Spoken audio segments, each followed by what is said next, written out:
Hello, আসসালামু আলাইকুম everyone. কেমন আছো সবাই? কি অবস্থা? আসসালামু আলাইকুম ভাইয়া। ওয়ালাইকুম আসসালাম। কেমন আছো সবাই? ভাইয়া পুরা কি অবস্থা? আমার কথা কি ক্লিয়ার শোনা যাচ্ছে এবং বোঝা যাচ্ছে ভাইয়া পুরা?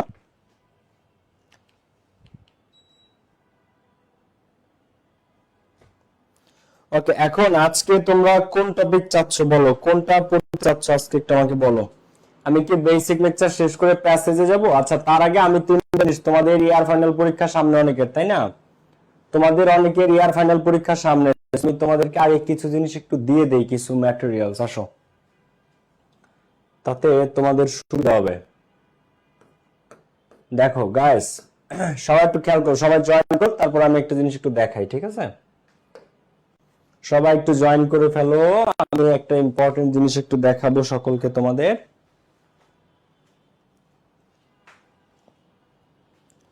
সালাম ভাইয়া। শাহাবুল কিশোরগঞ্জ থেকে। আমি কিশোরগঞ্জে গিয়েছি শাহাবুল।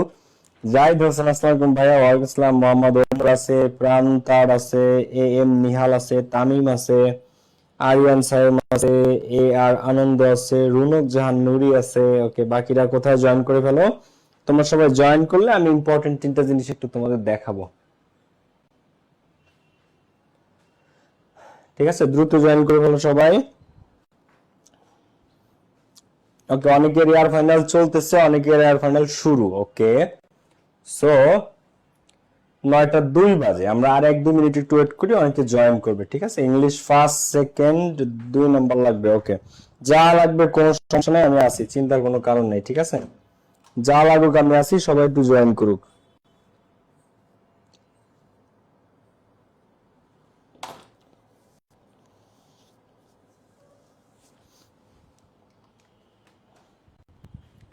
সবাই জয়েন করে ফেলো দ্রুত। ভাই আমার এক্সাম চলতেছে। সাজ্জাদ মাহমুদ। ওকে, রুকায়া আক্তার আসসালাম ভাই। ওয়ালাইকুম আসসালাম। তৌহিদুল ইসলাম তামিম আছে, সাজ্জাদ মাহমুদ আছে, হাসিবা আক্তার। কেমন আছেন ভাই? আলহামদুলিল্লাহ ভালো আছি। তুমি কেমন আছো? কি অবস্থা?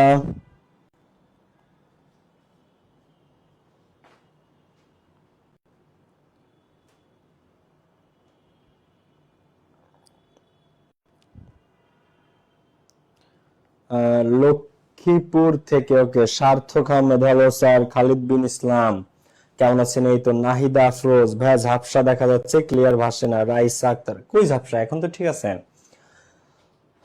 ওকে, সো আমরা তাহলে এখন শুরু করতে পারি। বাচ্চারা, অনেকের পরীক্ষা চলে, আমি জানি রে, তোমাদের অনেকের পরীক্ষা চলে, তাই না? স্যাড। ওকে, ওকে, সো ভাই আমি মানিকগঞ্জ থেকে আছি। ওকে, সো আমরা এখন স্টার্ট করি। ওকে ভাই, ইয়ার ফাইনাল এক্সাম সাথে শিখ। দেখো তোমাদের সবাই একটু খেয়াল করো, তোমাদের যে টেক্সট বই, দেখো আমি জিনিসটা তোমাদের জন্য সহজ করে দিচ্ছি। তোমাদের এই যে টেক্সট বইটা, এই টেক্সট বইয়ের মোস্ট ইম্পর্টেন্ট 10টা ফ্লোচার্ট হচ্ছে এই যে, ঠিক আছে? মোস্ট ইম্পর্টেন্ট 10টা ফ্লোচার্ট এই যে এরা, এই 1 থেকে 10 নাম্বারটা, 1 2 3 4 5 6 7 8 9 10। তো এই যে যে 10টা ফ্লোচার্ট, এই ফ্লোচার্ট 10টার একবারে রেডি করে, এর মধ্যে থেকে তোমরা ইনশাআল্লাহ কমন পেয়ে যাবে তোমাদের পরীক্ষাতে। এর প্রত্যেকটা ফ্লোচার্ট আমি রেডি করে অ্যানসার সহ বাংলা অনুবাদ সহ দিয়ে দিচ্ছি। তো এই পিডিএফ এই 10টা, তো তোমরা কি করবে, সুন্দর করে এটা একটু পড়ে যাবে। আর ফ্লোচার্টের নিয়ম আমি শেখাবো। 10 মার্কস ফ্লোচার্টে, কিন্তু একবারে 10-এ 10ই পাবা তুমি। তোমাকে যদি আমি ফ্লোচার্টের নিয়মটা শেখাই, একবারে তুমি 10-এ 10ই পাবা। ক্লিয়ার? সো 10-এ 10 পাওয়ার জন্য তারপরে তুমি এই 10টা যদি পড়ো, এর মধ্যে থেকে কমন পড়লে একবারে 100% 10/10। সো এই 10টা, এরপরটা হচ্ছে সিভিক এঙ্গেজমেন্ট। হ্যাঁ, তো এই যে ফ্লোচার্ট, তার অ্যান্সার সহ বাংলা অনুবাদ সহ আমি দিয়ে দিয়েছি। তোমরা কি করতে হবে, জাস্ট এই 10টা জিনিস একটু পড়ে ফেলতে হবে, ঠিক আছে? এই যে 10টা। তারপরটা হচ্ছে ফক মিউজিক। দেখো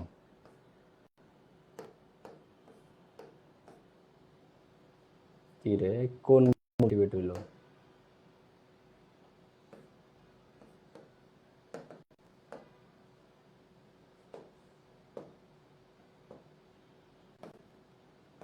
হুম, এরপরটা দেখো ফক মিউজিক।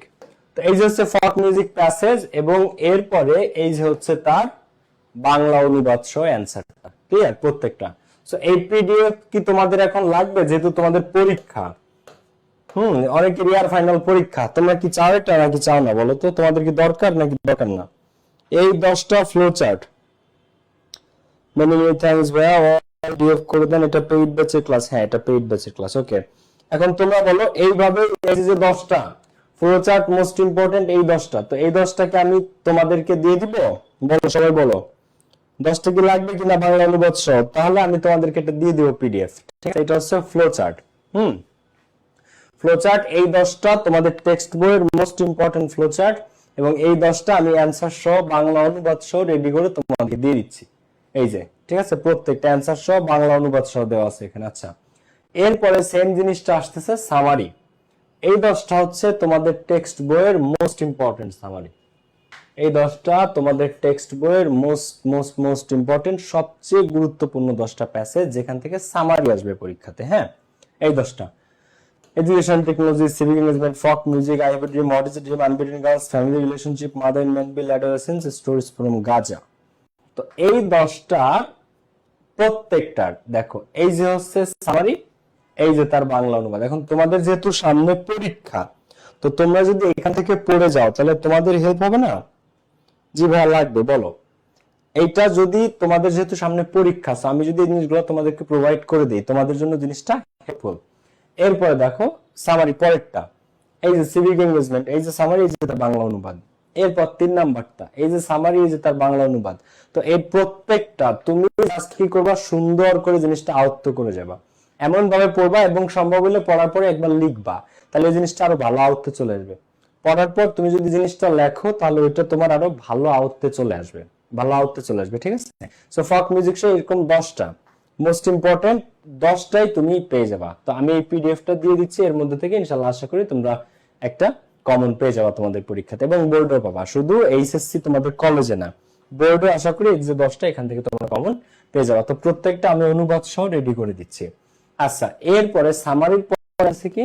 সামারির পরে আসতেছে গ্রাফ চার্ট। এই যে তোমার কলেজে তুমি লিখে রাখো একবারে 100-এ 100 এই 10টার মধ্যে থেকে কমন পাবো, কোনো মিস নাই, একদম 100% তোমরা এখান থেকে কমন পাচ্ছ। সুখদেব চন্দ্র বর্মন, দরকার ভাইয়া, ভাইয়া গ্রুপে, হ্যাঁ গ্রুপে পাবা, এটা গ্রুপে দিয়ে দিব আমি ভাইয়া। পুরো ভাই সবগুলোর পিডিএফ দেন, গুড, ওকে আমি দিয়ে দিব ভাইয়া। ফ্লো চার্ট দিয়ে শুরু করেন, হ্যাঁ ফ্লো চার্ট পড়াবো আমি, ডোন্ট ওয়ারি ভাই, এগুলো পিডিএফ দিবেন, হ্যাঁ পিডিএফও দিব, নিয়ম শেখাবো, আমরা সবই করব, ঠিক আছে? কিন্তু একদম হুবহু কমন পাওয়ার জন্য হচ্ছে আমাদের এই টপ 10 সিরিজটা। এই টপ 10 সিরিজটা হচ্ছে একদম হুবহু কমন পাওয়ার জন্য আর কি। এরপর দেখো ফ্লো চার্টের পরে সামারির পরে আসতেছে গ্রাফ চার্ট আর পাই চার্ট। তো তোমার কলেজে যদি গ্রাফ চার্ট দেয় তাহলে এই 6টার মধ্যে থেকে একটা আসে, যদি পাই চার্ট দেয় এই 4টার মধ্যে থেকে একটা আসবে। এই 10টার বাইরে বাংলাদেশে কেউ গ্রাফ চার্ট দেয় না, সাধারণত দেয় না, ভেরি রেয়ার কেস, ঠিক আছে? তো এই 10টা তোমাকে আমি একবারে রেডি করে বাংলা অনুবাদ সহ, লাইক আমি একটু তোমাকে দেখাই। এই 10টা যদি তোমার পরীক্ষায় তুমি পড়ে যাও, হাইলি মানে যদি একেবারে স্যার মনে করো যে মাথা খারাপ না হয়, তাহলে এই 10টার মধ্যে থেকে তোমার হুবহু কাউন্ট পড়ে যাবে, ক্লিয়ার? আর এই 10টা বাংলা অনুবাদ সহ পিডিএফ আমি তোমাদেরকে দিয়ে দিচ্ছি, ঠিক আছে? এই 10টা প্রত্যেকটা, এই যে হচ্ছে অ্যানসার, এই যে হচ্ছে তার বাংলা অনুবাদ সহ, এই যে অ্যানসার, এই যে তার বাংলা অনুবাদ সহ তোমাদেরকে এই পিডিএফ দিয়ে দিচ্ছি, ওকে? অ্যানসার এবং বাংলা অনুবাদ সহ তোমরা এই পিডিএফটা পেয়ে যাবা, প্রত্যেকটা গ্রাফ চার্ট অ্যানসার সহ বাংলা অনুবাদ সহ দেওয়া আছে। তো তুমি সুন্দর করে পড়ে যাবা, যাতে তুমি এই 10টার মধ্যে থেকে আসলে একটা বেস্ট একটা ব্যাকআপ দিতে পারো, যাতে বেস্ট একটা আউটপুট দিয়ে আসতে পারো তোমার পরীক্ষার খাতায়, ঠিক আছে? এবং এখান থেকে কমন পাবে, এটা একবারে গ্যারান্টি, ঠিক আছে? একবারে 100% 100% তুমি এখান থেকে কমন পাবা। তো গ্রাফ চার্টও কিন্তু 10 মার্কস, ওকে, 10 মার্কস, ওকে। এরপর আসো, তুমি কি আছে তোমাদের ভাইয়া পুরো বলো, বা ফার্স্ট পেপারে গ্রাফ, হ্যাঁ গ্রাফ দেওয়া আছে ভাই। রেকর্ডেড ক্লাস কোথায় পাবো? এই গ্রুপেই পাবো ভাই, রেকর্ডেড ক্লাস সিরিয়ালি সাজানো, এই গ্রুপেই পাবা।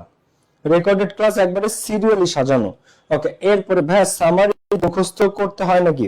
শোনো রাইসা, সামারি মুখস্থ না, কিন্তু তুমি পড়ে যাবা, যাতে জিনিসটা তোমার, দেখো সামারি তোমরা যদি বানায় লিখতে যাও, অনেক স্টুডেন্ট মনে করে সামারি মানে হচ্ছে প্যাসেজের প্রথম থেকে এক লাইন নিতে হয়, মাঝখান থেকে 2 লাইন নিতে হয়, লাস্টের থেকে 1 লাইন নিতে হয়, হয়ে গেল সামারি। এটা কিন্তু পুরা বোগাস একটা কথা। অনেকে মনে করে সামারি মানে প্রথম থেকে 1 লাইন নিতে হয়, মাঝখান থেকে 2 লাইন নিতে হয়, লাস্টে থেকে 1 লাইন নিতে হয়, হয়ে গেল সামারি। না, আবার সামারিকে মুখস্থ করতে হবে না, কিন্তু সামারি করে দিছে এটা তুমি পড়ে যাওয়া, আউট করে যাওয়া, আয়ত্ত করে যা যে এই যে যে সিভিক এঙ্গেজমেন্ট সুনাগরিকের দায়িত্ব কর্তব্য প্যাসেজটা, এটাতে কি, এটার সামারি কি হইতে পারে ওইটা আমি পড়ে গেলাম। আচ্ছা, ফক মিউজিক বাংলাদেশের লোকগান, এই যে প্যাসেজটা, এই যে তার সামারিটা, তো এই সামারিটা কি হইতে পারে ভাইয়া, এখানে যেটা দিছে আমি এটা পড়ে যাই, আয়ত্ত করে যাই, সম্ভব হলে একবার লিখি, হ্যাঁ আমি নিজের মতো একটা লিখি এরকম, তাহলে জিনিসটা কি হবে, তুমি পুরো কনসেপ্টটা ক্লিয়ার থাকলো। দেখো তোমরা যে বানায় লিখতে পারবা না তা না, আবার তোমাদের বানায় লেখা যে শতভাগ কারেক্ট হয় তা কিন্তু না। তোমরা গ্রামাটিক্যাল মিস্টেক করো, স্পেলিং মিস্টেক করো, সেন্টেন্স স্ট্রাকচার ভুল করো, মানে বানায় লিখতে পারো না তা না, কিন্তু করতে গেলে অনেক অনেক ভুল করো। এই কারণে আমি জিনিসটা নিজে রেডি করে দিচ্ছি, পুরোটা আয়ত্ত করো, পড়ো, কনসেপ্ট ক্লিয়ার হয়ে যাও, যাতে তোমার ধারণা। আর আর যারা ভাবো যে সামারি মানে প্রথমে এক লাইন, মাঝখান থেকে 2 লাইন, লাস্টের থেকে 1 লাইন, মার, ওরকম কোনো সামারি হয় না, বুঝতে পারছো? ওকে, এরপরে কি এই সেশনগুলো পড়লে কি যশোর বোর্ডে কম পাবা? ইনশাআল্লাহ পাবা। ইউনিট 1 থেকে 13 আমাদের ফাইনাল এক্সামে 14 জুন। ওকে, আপনি কথা বলার সময় নিচে বাংলা অনুবাদ হয়, এই জন্য নিচের ইংরেজিগুলো বুঝতে একটু অসুবিধা হয়। আচ্ছা, তাহলে তুমি সাবটাইটেলটা সিসি লেখা আছে, ওই সিসিটা অফ করে দাও, সিসি তে ক্লিক করে এটা অফ করে দাও। ওকে, ঠিক আছে। এরপর থিম কি আছে তোমাদের পরীক্ষায়? থিম, আচ্ছা থিম আছে কার কার? থিম দেখো, এই 10টা হচ্ছে তোমাদের টেক্সট বইয়ের most important theme, most important, ঠিক আছে? তো এর মধ্যে থেকে এই 5টা পড়লেই তোমাদের হুবহু কমন পড়ে যাবে, প্রথম 5টা। তারপরে আর 10টা বোর্ডে যখন পরীক্ষা দিতে যাবা তখন এসএসসির জন্য এই 10টাই লাগবে, এই কবিতাগুলোর থিম লাগবে। এখন এই এটা নিয়ে আমি একটা লেকচার দিব। আমরা কিন্তু প্রত্যেকটা নিয়ম শিখবো, flow chart, summary, graph chart, theme, প্রত্যেকটারই নিয়ম আছে, প্রত্যেকটা নিয়ম আমরা শিখবো। বাট এগুলো হচ্ছে best short scenario, best case scenario, যে একবারে কমন করলে পুরা মনে কর যে ফাটায় ফেলা যায়, বুঝতে পারছো? তো এই যে হচ্ছে প্রত্যেকটা থিম এবং বাংলা অনুবাদ, মোস্ট ইম্পর্টেন্ট 10টা। তোমাদের বাই দ্য ওয়ে টেক্সট বইয়ে কবিতা আছেই 13টা, টেক্সট বইয়ে কবিতা আছেই কয়টা ভাই? 13টা। তো এর মধ্যে আমরা যদি 10টা কমপ্লিট করে ফেলি, তাহলে এর বাইরে আসার কোনো চান্স আছে? কোনো চান্স নাই, ক্লিয়ার? এই টেক্সট বইয়ে কবিতা আছেই 13টা, এর থেকে আমরা 10টা পড়ে ফেলতেছি। সো এই 10টাও লাগে না, 7টা কবিতা পড়লে কমন পড়ে যায়। তারপর আমি তোমাদেরকে বলি, তোমরা পরীক্ষাতে পাবে এই 2টার একটা, ঠিক আছে? 90% কলেজে, যারা ভিডিওটা দেখতেছো, 90% কলেজে এই 3 আর 4 এই 2টার মধ্যে তোমরা একটা কবিতা তোমাদের পরীক্ষাতে পাবা, ঠিক আছে? 3 আর 4 এই 2টার মধ্যে থেকে একটা তোমরা পাবা। এবং বেস্ট কেস সিনারিও একবারে 99% যেগুলোতে এই 2টার মধ্যে থেকে দিবে, এটা আসবে hold fast to dreams, hold fast to dreams, এটা ঠিক আছে? সো এই প্রত্যেকটা কবিতা, এই 3 আর 4 হচ্ছে সেলিব্রিটি কবিতা, সবচেয়ে বেশি এই 2টাই এসে থাকে পরীক্ষাতে। তো সামনে যাবে পরীক্ষা, এই 2টা ভালো করে পড়ো, আমি পিডিএফ দিয়ে দিচ্ছি এটার থিমটা। এখন এইগুলো এরকম থিম সব বাংলা অনুবাদ সব আমি দিয়ে দিচ্ছি, তোমরা একটু পড়ে নিবা প্রত্যেকে, ক্লিয়ার ব্যাপারটা? আর এগুলো আমি কিন্তু নিয়ম শিখবো, আমরা প্র্যাকটিস করবো, ওগুলো আলাদা বিষয়, ওগুলো তো পরে আসবো আর কি। তোমাদের পরীক্ষার জন্য আমি আগে এই পিডিএফ গুলো দিয়ে দিলাম আর কি, না হলে এগুলো হচ্ছে টপিক শেষ করার পরে আমি দিই, ঠিক আছে? টপিক শেষ করার পরে দিই, কিন্তু এখন তোমাদের জন্য আগে দিয়ে দিলাম, ক্লিয়ার ব্যাপারটা? ওকে, বুঝছো না বুঝো নাই? ভাই গ্রাফ চার্ট পড়ান প্লিজ, ভাই রিয়ারেঞ্জ পড়ান, ভাই বেসিক কবে থেকে শুরু হবে? স্যার থিম আছে, ভাই ক্লাস কবে থেকে? ভাইয়া ড্রিম কি লিখেছো ভাই স্ক্রিনে? আচ্ছা শোনো, এখন এখন আজকে কি দিয়ে শুরু করবো বলো? আজকে কি দিয়ে শুরু করবো? ফার্স্ট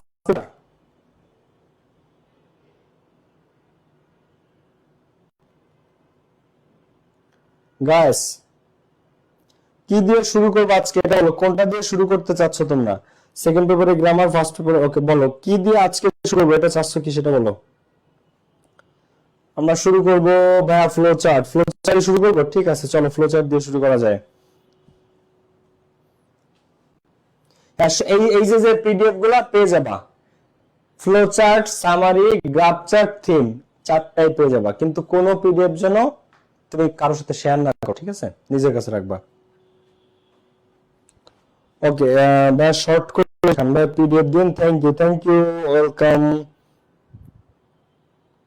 ফ্লো চার্ট দিয়ে শুরু করেন, ওকে ফার্স্ট পেপার দিয়ে। তোমাদের যেহেতু পরীক্ষা, অনেক কলেজে কিন্তু সেকেন্ড পেপার নাই, ফার্স্ট পেপার আছে, ঠিক আছে? তো চলো আমরা শুরু করি।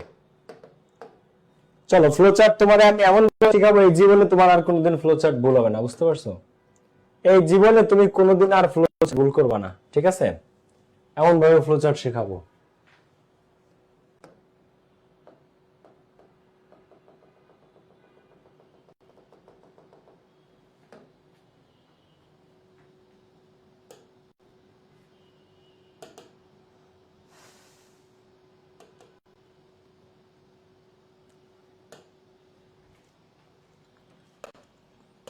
ওকে, খেয়াল করো সবাই।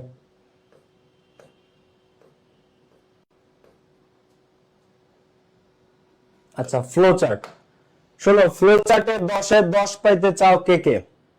ফ্লো চার্টে যারা 10 এ 10 পাইতে চাও, তাহলে আমি তোমাদের জন্য আগামী 10টা মিনিট তোমার থেকে আমি রিকোয়েস্ট করব যে গিভ মি জাস্ট 10 মিনিটস, ঠিক আছে? আমরা ফ্লো চার্টের এ টু জেড 14 গোষ্ঠী যা আছে সব আছে ক্লিয়ার করে দেব। ওকে ভাইয়া পুরো? আচ্ছা, তোমরা যদি কারো বাংলা আমার কথাগুলোর যদি সাবটাইটেল আসে, তাহলে সিসি নামক একটা অপশন আছে, সিসি ক্লোজড ক্যাপশন বা সিসি, ওই সাবটাইটেলের মতো বাংলা লেখা দেখে, তাহলে ওই সিসি তে ক্লিক করে ওটা অফ করে দিলে তাহলে তোমার আর আমার কথা বাংলা শুনতে হবে না। এখন আসো আমরা কিভাবে ফ্লো চার্ট, আরেকটা আমরা রিকোয়েস্ট, আমি যখন ক্লাস নেই প্রত্যেকটা জিনিস তোমরা নোট করবা। নোট করা পড়া হচ্ছে পড়াশোনা করার একদম বেস্ট ওয়ে বা বেস্ট সিস্টেম। প্রত্যেকটা জিনিস তোমরা কি করবে ভাই? প্রত্যেকটা জিনিস তোমরা নোট করবা, ঠিক আছে? যে যত ভালো নোট করবা, নিজের ভাষায় নোট করবা, সে তত বেশি ভালো করবা। আর এটা রিভিশন দিতেও তোমার জন্য সহজ হবে। আর ক্লাস শেষে আমি এই পিডিএফ তো দিয়ে দিব তোমাদেরকে। ওকে, নোট দেখো করতে হবে। ফ্লো শব্দের অর্থ কি? ফ্লো শব্দের অর্থ প্রবাহ বা ধারাবাহিকতা। ফ্লো শব্দের অর্থ কি? প্রবাহ বা ধারাবাহিকতা। একটা প্যাসেজ আমাদেরকে দিবে, একটা প্যাসেজ দিয়ে স্যার বলবে কি পুরো সেন্টেন্স তৈরি করতে বলে ফ্লো চার্টে, নাকি মেক শর্ট নোট। একটা প্যাসেজ দিয়ে স্যার বলবে মেক শর্ট নোট, তুমি শর্ট নোট গুলা তৈরি করো ফ্লো চার্টে। এবং একটা নোট দেয়া থাকে, 5টা নোট তোমাকে মেক করতে হয় শর্ট নোট, এবং 5টা নোট এক একটা কত 2 মার্কস। একবার জাস্ট 2 3 4টা ওয়ার্ড লিখতে হয় শুধু, 5টা নোটে 10 মার্কস। তুমি যদি কারেক্ট করতে পারো একদম 10-এ 10ই দিবে তোমাকে স্যার।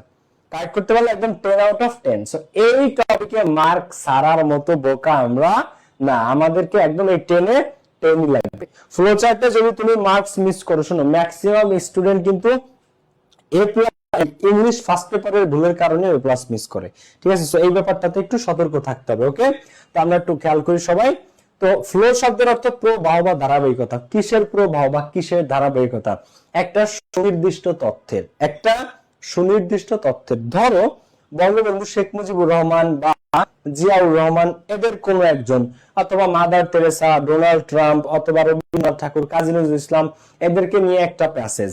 এখন ওই প্যাসেজটার মধ্যে খেয়াল করো কিন্তু, হ্যাঁ, এখন ওই প্যাসেজটার মধ্যে এদের জন্ম, এদের বেড়ে ওঠা, এদের কি বেড়ে ওঠা, বেড়ে ওঠা শৈশব, হ্যাঁ, এদের জন্ম, এদের শৈশব, তারপরে এদের ছাত্র জীবন,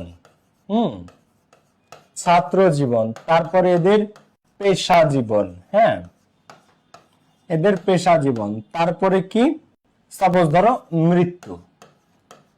এখন একটা প্যাসেজের মধ্যে কবি, সাহিত্যিক, বিখ্যাত ব্যক্তি, যে কোনো প্যাসেজ মনে করো, অনেক ধরনের ঘটনা থাকে, অনেক কিছু থাকে একটা প্যাসেজের মধ্যে। কিন্তু ফ্লো চার্টে যে কোনো একটা জিনিস দেখাইতে বলবে। সাপোজ মনে করো বঙ্গবন্ধু বা জিয়াউর রহমানের একটা প্যাসেজ, সেখানে কি কি বলবে যে মেক এ ফ্লো চার্ট, একটা ফ্লো চার্ট তৈরি করো শোয়িং দা পলিটিক্যাল লাইফ, তাদের রাজনৈতিক জীবন নিয়ে, অথবা শোয়িং দা স্টুডেন্ট লাইফ, তাদের ছাত্র জীবন নিয়ে, অথবা শোয়িং দা প্রফেশনাল লাইফ, তাদের পেশা জীবন নিয়ে, ঠিক আছে? তো মনে করো যে যারা এই রাজনীতিবিদ যারা, হ্যাঁ, তাদের কি রাজনৈতিক জীবন, পলিটিক্যাল লাইফ, রাজনৈতিক জীবন নিয়ে, তো তাদের রাজনৈতিক জীবন দেখাইতে বলছে, তখন তুমি কি করবা? তখন তোমাকে এই রাজনৈতিক জীবন নিয়েই 5টা নোট তোমাকে লিখতে হবে। এবং এই উত্তর কিন্তু তোমার মঙ্গল গ্রহ থেকে আনতে হচ্ছে না, এই উত্তর তোমার প্যাসেজের মধ্যেই দেয়া আছে। সবচেয়ে মজার বিষয়, ফ্লোচার্ট কিন্তু কোনো অ্যান্সার তোমার মঙ্গল গ্রহ থেকে, শনি থেকে, বুধ থেকে টেনে আনতে হচ্ছে না বা বানাইতে হচ্ছে না। প্রত্যেকটা অ্যান্সার প্যাসেজের মধ্যেই দেয়া আছে, একেবারে প্রতিটা অ্যান্সার। তোমাকে জাস্ট ওইখান থেকে পিক করতে হবে, বক্সে এনে বসাইতে হবে, ওইখান থেকে পিক করবে আর বক্সের মধ্যে এনে বসাবা। এখন খেয়াল রাখতে হবে কি, যারা ভাবো যে ফ্লোচার্ট মানে হচ্ছে প্যাসেজের মধ্যে থেকে যে কোনো 5টা পয়েন্ট লিখে দেয়া, তারা কিন্তু ভুল। যে কোনো 5টা পয়েন্ট না, সুনির্দিষ্ট 5টা পয়েন্ট। কি সুনির্দিষ্ট 5টা পয়েন্ট? একেবারে নির্দিষ্ট সুনির্দিষ্ট 5টা পয়েন্ট তোমাকে লিখতে হবে, একবারে সুনির্দিষ্ট মন গড়া 5টা, প্রথম লাইন থেকে একটা, 2 লাইন পর থেকে একটা, তার 2 লাইন পর থেকে একটা, তারপরে একটা, আর লাস্টে থেকে একটা পয়েন্ট, হয়ে গেল 5টা না। যে নির্দিষ্ট টপিক বলবে সেইটাই আমাদেরকে ফ্লো করতে হবে। আচ্ছা এইবার আমরা সামনের দিকে যাই, যেটাতে আরেকটা জিনিস বলি, তোমাদের যে 3টা টপিক বা টোটাল 4টা টপিক, মনে করো এমসিকিউ, তারপরে কি এমসিকিউ এর পরে শর্ট কোশ্চেন, এমসিকিউ এর পরে শর্ট কোশ্চেন, তারপরে কি ফ্লো চার্ট, এর একটারও অ্যানসার কিন্তু তোমাকে বানাতে হবে না, এর প্রত্যেকটার অ্যানসার কিন্তু প্যাসেজের মধ্যেই দেওয়া আছে। এই শর্ট কোশ্চেনেও 10 মার্কস, 5টা কোশ্চেন 2 মার্ক করে, ফ্লো চার্টও 10 মার্কস। এই যে 10 10 20, এর একটা কোশ্চেনে কিন্তু তোমার এর মঙ্গল গ্রহ থেকে আনা লাগবে না বা বানাইতে হবে না, এর অ্যানসার কিন্তু প্যাসেজের মধ্যেই আছে। শুধু পিক করাটা জানতে হবে, স্বীকার করা জানতে হবে, এটা স্বীকারই হইতে হবে, ঠিক আছে? অ্যানসারটা স্বীকার করাটা জানতে হবে। পাখি যেরকম জঙ্গলের মধ্যে আছে আমরা জানি, বাগানের মধ্যে গাছের উপরে, আমাদের ইয়াকে শিকারটা করতে হবে, তো আমরা শুধু শিকারটা করব। পাখি অলরেডি সেখানে, পাখি ইজ অলরেডি দেয়ার, ঠিক আছে? অ্যানসার ইজ অলরেডি দেয়ার, শুধু আমাদেরকে শিকারটা জানতে হবে, এটা বেস্ট ওয়েতে আমরা শিখবো। এখন একটা প্যাসেজে অনেক তথ্য থাকবে, কিন্তু ফ্লো চার্টে আমি কোন তথ্যটা দেবো এটা আমি কিভাবে বুঝবো? একেবারে সিম্পল, শোয়িং বা হাইলাইটিং, এই দুইটা শব্দের যে কোনো একটা থাকবে। শো মানে কি? দেখানো, শো মানে কি?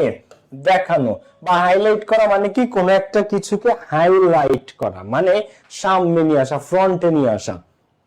তো এই সি মানে আমি দেখি, আর শো মানে আমি যখন কাউকে দেখাই, নো মানে নিজে জানা, আর কাউকে জানানো তাকে বলে ইনফর্ম। আমি নিজে কোনো কিছু শিখি এটারে বলে লার্ন, আমি যখন শেখাই তারে বলে টিচ, আমি যখন নিজে খাই তারে বলে ইট, আমি যখন কাউকে খাওয়াই তারে বলে ফিড বা ট্রিট। বুঝতে পারছো? সো এগুলো আলাদা, ঠিক আছে?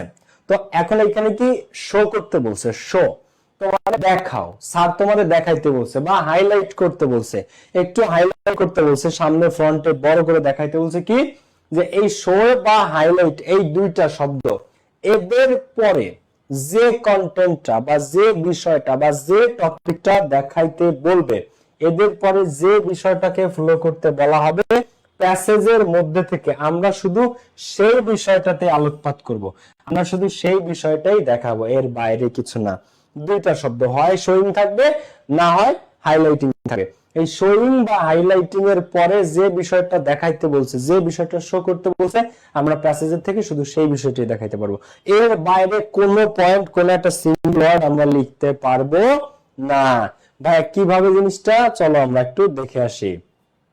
দেখো এই যে মনে করো ড্রিমস নিয়ে, এটা হচ্ছে কি নিয়ে, এটা স্বপ্ন নিয়ে, ঠিক আছে? একটা প্যাসেজ, এটা ভেরি ভেরি ইম্পর্টেন্ট কিন্তু। তো এই যে স্বপ্ন নিয়ে, এটা ঢাকা বোর্ড 24 আসে, by the way Dhaka board 24 এর কোশ্চেন এটা। তো স্বপ্ন নিয়ে এটা, এখন এখানে কি বলছে, রিড দ্য ফলোইং টেক্সট, টেক্সটটা পড়ো and make a flow chart, একটা ফ্লো চার্ট তৈরি করো। এই যে পাইছি শোয়িং, শোয়িং এর পরে কি দেখাইতে বলছে?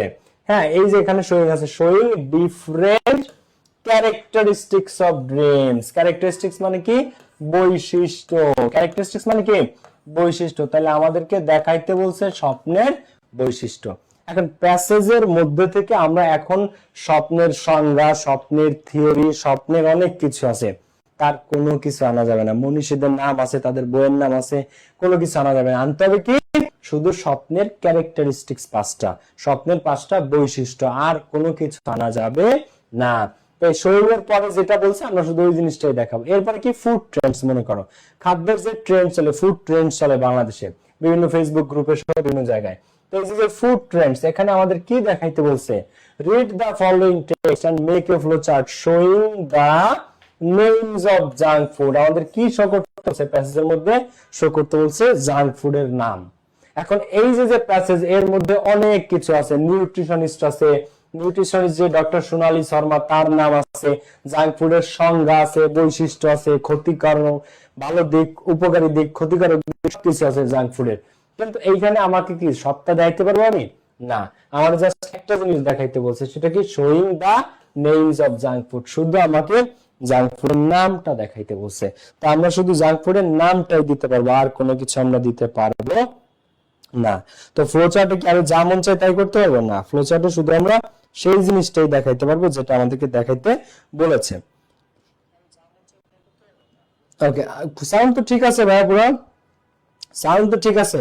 তো এর বাইরে কোনো কিছু আমরা দেখাইতে পারবো না। ওকে, আচ্ছা, এরপর আসো।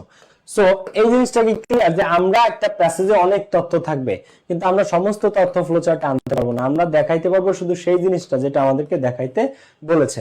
যেমন এটা হয় এডুকেশন প্যাসেজ, এখন হয় এডুকেশন প্যাসেজের এখানে খেয়াল করো আমাদেরকে কি করতে বলছে, read the following text and make a flowchart, একটা ফ্লোচার্ট তৈরি করে showing what we do with the help of education, শিক্ষার সাহায্যে আমরা কি কি করতে পারি। What we do with the help of education, শিক্ষার সাহায্যে আমরা কি কি করতে পারি, শুধু সেই জিনিসটা দেখাইতে বলছে। What we do with the help of education, শিক্ষার সাহায্যে আমরা কি করতে পারি, শুধু সেই জিনিসটা দেখাইছে, আর কিছু না। তো এই প্যাসেজ থেকে শুধু ওই পার্টটাই আমরা পিক করব। এবার আসো এই লাইনটা, এখন যেটা আমি বলবো এটা যদি তুমি খুঁজে পাও, তাহলে তোমার এই কথাটা যদি তুমি বুঝো, তাহলে তোমার কাছে ফ্লোচার্ট কোনো বিষয়ই না। ঠিক আছে, এখন যে জিনিসটা বলছে এটা যদি তুমি বের করতে পারো, তাহলে ফ্লোচার্ট তোমার কাছে পানির মতো সহজ হয়ে যাবে। ঠিক আছে, এই লাইনটা বুঝতে হবে প্রত্যেককে। শোনো, ফ্লোচার্টের সময় তাহলে আমরা সেই জিনিসটাই ফলো করব যে জিনিসটা স্যার আমাদেরকে শোয়িং বা হাইলাইটিং এর পরে দেখাইতে বলছে। সাউন্ড তো ঠিক আছে, হ্যাঁ, শোয়িং বা হাইলাইটিং এর পরে যেটা দেখাইতে বলছে শুধু সেটাই দেখাবো, ভুলভাল কোনো টপিকে যাওয়া যাবে না, যে টপিক স্যার শো করতে বলছে শুধু ওইটাই দেখাবো আমরা। এইবারের লাইনটা most important, very very important VVI, সেটা হচ্ছে যে ফ্লোচার্টে আজীবন একটা অ্যান্সার স্যার দিয়ে দিবে ফার্স্ট একটা। ফ্লোচার্টে এইটাই হচ্ছে কাহিনী, ফ্লোচার্টে একটা অ্যান্সার সবসময় স্যার আমাদেরকে দিয়ে দিবে। এবার স্যার যে অ্যান্সারটা দিবে আমাদের, ওইটা প্যাসেজের কোথায় আছে, ওইটা যদি খুঁজে পাও তাহলে পরবর্তী 2 লাইনের মধ্যে তুমি বাকি 5টা পয়েন্ট পেয়ে যাবা। পড়ো, মনে রাখবা স্যারের দেওয়া প্রথম উত্তরটা, মানে স্যার একটা অ্যান্সার সব সময়, এই লাইনটা খুবই খুবই ইম্পর্টেন্ট। স্যার একটা অ্যান্সার, ফ্লোচার্টের ফার্স্ট অ্যান্সারটা স্যার দিয়ে দিবে স্যাম্পল হিসেবে। তো স্যারের দেওয়া প্রথম উত্তরটা প্যাসেজের কোন লাইনে আছে, ওই শব্দ 2টা বা 3টা বা 4টা স্যার যে কোনটা দিছে ওইটা প্যাসেজের কোন লাইনে আছে, যেখানে আছে ওইটা যদি তুমি খুঁজে পাও তাহলে বাকি 5টা পয়েন্ট পানির মতো সহজ। কারণ স্যারের পয়েন্টটা খুঁজে যদি তুমি পাও তাহলে পরবর্তী 2 লাইনের মধ্যে তুমি বাকি সব উত্তর পেয়ে যাবা। পরবর্তী 2 লাইনের মধ্যে তুমি বাকি সমস্ত উত্তর পেয়ে যাবা। বুঝতে পারছো, একেবারে ইজি। খালি তোমার একটু খুঁজে বের করা দরকার যে স্যার যে অ্যান্সারটা দিছে ওইটা প্যাসেজের কোথায় আছে, দ্যাটস ইট, আর কিছু না। স্যার যে উত্তরটা দিবে ওটা প্যাসেজের কোথায় আছে, এটা যদি তুমি খুঁজে পাও তুমি একবারে ব্যাস তোমার অ্যান্সার। বাকি পরে ঠিক 2 লাইন, ঠিক 2 লাইন, ঠিক পরবর্তী 2 লাইনের মধ্যে তুমি বাকিগুলো পেয়ে যাবে, একদম এক্স্যাক্টলি ঠিক পরবর্তী 2 লাইনের মধ্যে বাকি 5টা পয়েন্ট তুমি পেয়ে যাবে। তাহলে কি শিখলাম আমরা, স্যার আমাদেরকে যে পয়েন্টটা দিয়েছে সেটা খুঁজে বের করা, সেটা যদি আমরা খুঁজে পাই তাহলে বাকিটা আমাদের একবারে পানির মতো সহজ। দেখো তোমাদের যাদের পরীক্ষা, এই জন্য আমি ফ্লোচার্ট সহ ইম্পর্টেন্ট জিনিসগুলো আগে দেখাই দিচ্ছি। তো এইবার অ্যান্সার হিসেবে সব সময় অবশ্যই একবারে শর্ট নোট বা শর্ট পয়েন্ট, একবারে সংক্ষিপ্ত শব্দ ব্যবহার করতে হবে। শোনো, অ্যান্সারে কিন্তু কখনোই কোনো সেন্টেন্স গঠন করা যাবে না। কখনোই কোনো সেন্টেন্স গঠন করা বলতে কি, সেন্টেন্সের স্ট্রাকচার কি, তুমি একটা সাবজেক্ট নিছো, তারপরে অক্সিলারি ভার্ব নিছো, তারপরে মেইন ভার্ব নিছো, তারপরে অবজেক্ট নিছো, মানে subject auxiliary verb main verb object, অথবা সাবজেক্ট ভার্ব অবজেক্ট, তুমি একটা সেন্টেন্সের স্ট্রাকচার মনে করে নিয়ে ফেলছো, এরকম করলে কিন্তু হবে না। তোমাকে অ্যান্সারটা অবশ্যই শর্ট নোট বা শর্ট পয়েন্ট, একেবারে সংক্ষিপ্ত শব্দ ব্যবহার করতে হবে, কখনো কোনো সেন্টেন্স গঠন করা যাবে না। স্যাররা অলওয়েজ বলে চার্টে যে মেক শর্ট নোটস, কি বলে ভাইয়া, মেক শর্ট নোট, তোমাকে কিন্তু বলে না যে মেক সেন্টেন্সেস, কখনোই বলে না make sentences, make short notes. ঠিক আছে, যে শর্ট নোট তৈরি করো, তোমরা কি করো, তোমরা শর্ট নোট তৈরি করো ফ্লো চার্টে, কখনো বলে না যে মেক সেন্টেন্সেস, তো এটা কিন্তু ভুল করা যাবে না। তো তোমার পয়েন্টটা, তুমি যে অ্যানসারটা লিখবা সেটা অবশ্যই পয়েন্ট, একেবারে জাস্ট মেইন পয়েন্টটা, ঠিক আছে, মেইন নোটটা জাস্ট একেবারে শর্ট নোট বা short point, to the point, just ওই কথাটুকু, কোনো আগে পিছে ডিটেইলসে যাওয়া যাবে না, জাস্ট মেইন পয়েন্টটুকু লিখতে হবে, কখনো ভুলেও কোনো সেন্টেন্স গঠন করা যাবে না। এইবার তুমি যে পয়েন্টগুলো লিখবা 5টা, ওই নোটটা বা পয়েন্টটা ভার্বেতে আইএনজি দিয়েও শুরু হতে পারে, ভার্বের V3 দিয়েও শুরু হতে পারে, 2+V1 দিয়েও শুরু হতে পারে, অথবা অন্য কিছু দিয়েও সেটা শুরু হতে পারে, তবে স্যারের দেখানোটা ফলো করা বেস্ট। এখন তুমি যে পয়েন্টটা লিখবা সেটা ভার্বের সাথে আইএনজি হইতে পারে, ভি3 হইতে পারে, টু প্লাস ভি হইতে পারে, নাউন হইতে পারে, অ্যাডজেক্টিভ হইতে পারে, অ্যাডভার্ব হইতে পারে, মোডাল হইতে পারে, মেইন অক্সিলারি হইতে পারে, যে কোনো কিছু হইতে পারে, প্রাইমারি অক্সিলারি হইতে পারে। তো এখন পয়েন্ট বেস্ট কোনটা, যে ভাই আমি কি আইএনজি দিয়ে শুরু করব, না ভি3 দিয়ে শুরু করব, না টু প্লাস ভি দিয়ে শুরু করব, কি দিয়ে শুরু করব? তো বেস্টটা হচ্ছে স্যারের দেখানোটা ফলো করা। কোনটা? স্যারের দেখানোটা। ওই যে স্যার একটা অ্যানসার ফার্স্টে দিয়ে দিবে, একটা অ্যানসার কি, একটা অ্যানসার স্যার ফার্স্টে দিয়ে দিবে। এখন স্যার যে অ্যানসারটা দিয়ে দিবে সেটা স্যার কি দিয়ে শুরু করছে? স্যার যদি ভার্বের সাথে আইএনজি দিয়ে শুরু করে তাহলে বাকি পাঁচটাও আমরা ভার্বের সাথে আইএনজি দিয়ে শুরু করব, ঠিক আছে? স্যার যদি ভার্বের ভি3 দিয়ে শুরু করে তাহলে বাকি পাঁচটা আমরা ভি3 দিয়ে শুরু করব। স্যার যদি প্রথমটা ভি1 দিয়ে শুরু করে তাহলে বাকি পাঁচটা আমরা ভি1 দিয়ে শুরু করব। স্যার যে পথে হাঁটবে আমরা ওই পথে হাঁটবো। স্যার আমাদের শিক্ষাগুরু, শিক্ষাগুরু একটা মর্যাদা আছে। স্যার যদি প্রথম উনি যে পয়েন্টটা দিছে ওটা যদি আইএনজি দিয়ে দেয় বাকি পাঁচটা আমরা আইএনজি দিয়ে দিব। স্যার যদি ভি3 দেয় আমরা ভি3 দিব। স্যার যদি টু প্লাস ভি1 দেয় আমরা পরেরগুলো টু প্লাস ভি1 দিয়ে করবো। ক্লিয়ার? স্যার যে পথে হাঁটবে আমরা স্টুডেন্টরা সেই পথে হাঁটবো, ঠিক আছে? উল্টা পথে না। ওকে, এরপরটা কি? অবশ্যই বক্স রাখতে হবে। No box no marks. অবশ্যই কি করতে হবে? অবশ্যই অবশ্যই তোমাকে বক্স রাখতে হবে। তোমরা যেটা হয় দুই দাগে তোমরা আসো ফ্লোচার্টে, ফ্লোচার্টে আসার পরে অ্যানসার টু কোশ্চেন নং 2। এখন অনেকে চিন্তা করে কি কেন বক্স আঁকে না, আমি তোমার বলি। অনেকে চিন্তা করে যে আমি যদি আগে বক্স আঁকি তারপর আমার উত্তরটা যদি বক্সের মধ্যে না ধরে, আমার উত্তরটা যদি বক্সের মধ্যে না ধরে তখন একটা ঝামেলা। কারণ কি করে, বক্সটা পরে আঁকবে, আগে উত্তরগুলো লেখে, পয়েন্টগুলো লেখে। যেই 5টা পয়েন্ট লেখা হয়ে যায় এরপরে ধূপ করে পরের কোশ্চেনে চলে যায়, অ্যানসার টু কোশ্চেন নং 6 মানে 3, অ্যানসার টু কোশ্চেন নং 3। তখন ওই বক্স আর আঁকতে ওদের মনে থাকে না। 5টা পয়েন্ট লেখার পরে বক্স আঁকতে মনে নেই, অ্যানসার টু কোশ্চেন নং 3 সামারিতে চলে যায়, ওই বক্স আর আঁকা হয় না। ক্লিয়ার? সো এই জিনিসটা একটু ভুল যেন না হয়। আচ্ছা, এখন আমরা দেখব প্র্যাকটিস। তো এই কারণে no box no marks, box না আঁকলে কিন্তু ভাইয়া একেবারে ব্লান্ডার হয়ে যাবে, ঠিক আছে? ওকে, এইবার আসো আমরা একটু খেয়াল করি, সবাই দেখাও। তাহলে কি শিখলাম আমরা? শোয়িং বা হাইলাইটিং এর পরে যেটা দেখাইতে বলছে ওইটাই আমরা করব। 1 নাম্বার। 2 নাম্বার কি, স্যারের দেওয়া প্রথম উত্তরটা প্যাসেজের কোন লাইনে আছে, স্যারেরটা যদি প্যাসেজের মধ্যে থেকে আমরা খুঁজে বের করতে পারি বাকিগুলো একবার পানির মতো সহজ, ঠিক আছে? আচ্ছা, এইবার আসো আর অ্যানসার হইতে হবে শর্ট নোট বা শর্ট পয়েন্ট। আচ্ছা, এইবার হোয়াট ইজ এ ড্রিম, কি হোয়াট ইজ এ ড্রিম? আচ্ছা, আমরা প্র্যাকটিসটা একটু দেখি। তো হোয়াট ইজ এ ড্রিম, স্বপ্ন কি? এখন এইখানে স্যার আমাদেরকে কোশ্চেনটা কি করেছে? কোশ্চেন করছে যে রিড দা ফলোইং টেক্সট, নিচের টেক্সটগুলো পড়ো এন্ড মেক এ ফ্লোচার্ট, এবং ফ্লোচার্ট তৈরি করো showing different characteristics of dreams. কি দেখাও? স্বপ্নের বিভিন্ন।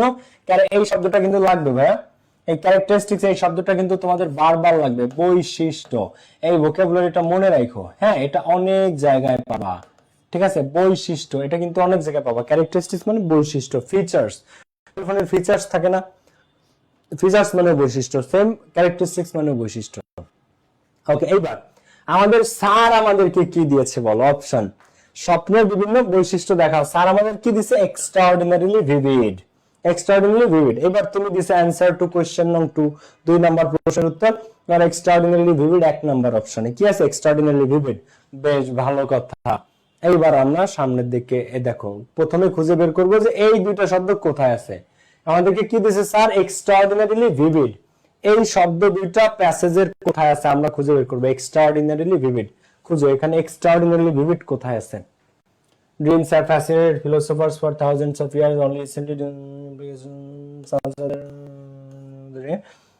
perhaps you have wondered why dream at all. First, let's start by answering the question, what is a dream? A dream can emotions that explain dreams, sleep, dreams. এই যে dreams can be extraordinarily vivid. ব্যাস পেয়ে গেছি। Sir যেটা দিয়েছে ওনার অ্যানসারের এতে সেটা এই যে extraordinarily vivid। ব্যাস, স্বপ্নের কি কি বৈশিষ্ট্য দেখো। স্যার ফার্স্ট একটা কি দিছিল? এক্সট্রাঅর্ডিনারিলি ভিভিড। তো স্যারের এই যে এক্সট্রাঅর্ডিনারিলি ভিভিড 1 নাম্বার অপশনটা, এটা আমরা পাইলাম কোথায়? এই যে এক্সট্রাঅর্ডিনারিলি ভিভিড। ব্যাস, তুমি এইবার পরের 2 লাইন, এইবার পরের 2 লাইনে তুমি সবগুলা পেয়ে যাবা, ঠিক আছে? এইবার তুমি পরের 2 লাইনটাতে তুমি সব পেয়ে যাবা, ঠিক আছে? আচ্ছা, এখন আমরা দেখি ভাই, আমরা এরকম গুনগুন করে পড়ি। ওকে, সো ক্যান বি এর পরে তোমরা অনেকে অ্যান্সার করছো। এখন ড্রিমস ক্যান বি, স্বপ্ন হতে পারে এক্সট্রাঅর্ডিনারিলি ভিভিড, স্বপ্ন হতে পারে অসাধারণ প্রাণবন্ত, অর অথবা, অর অথবা ভেরি ভেগ, খুবই অস্পষ্ট। তো dreams can be extraordinarily vivid or very vague, আবার স্বপ্ন হতে পারে খুবই অস্পষ্ট। ফিল্ড উইথ জয়ফুল ইমোশনস, স্বপ্ন হতে পারে, দেখো তাহলে স্বপ্ন হতে পারে এক্সট্রাঅর্ডিনারি ভিভিড, একটা তো স্যার এখানে দিয়ে দিয়েছে, এবার 2 নাম্বারটা আমরা পাইলাম।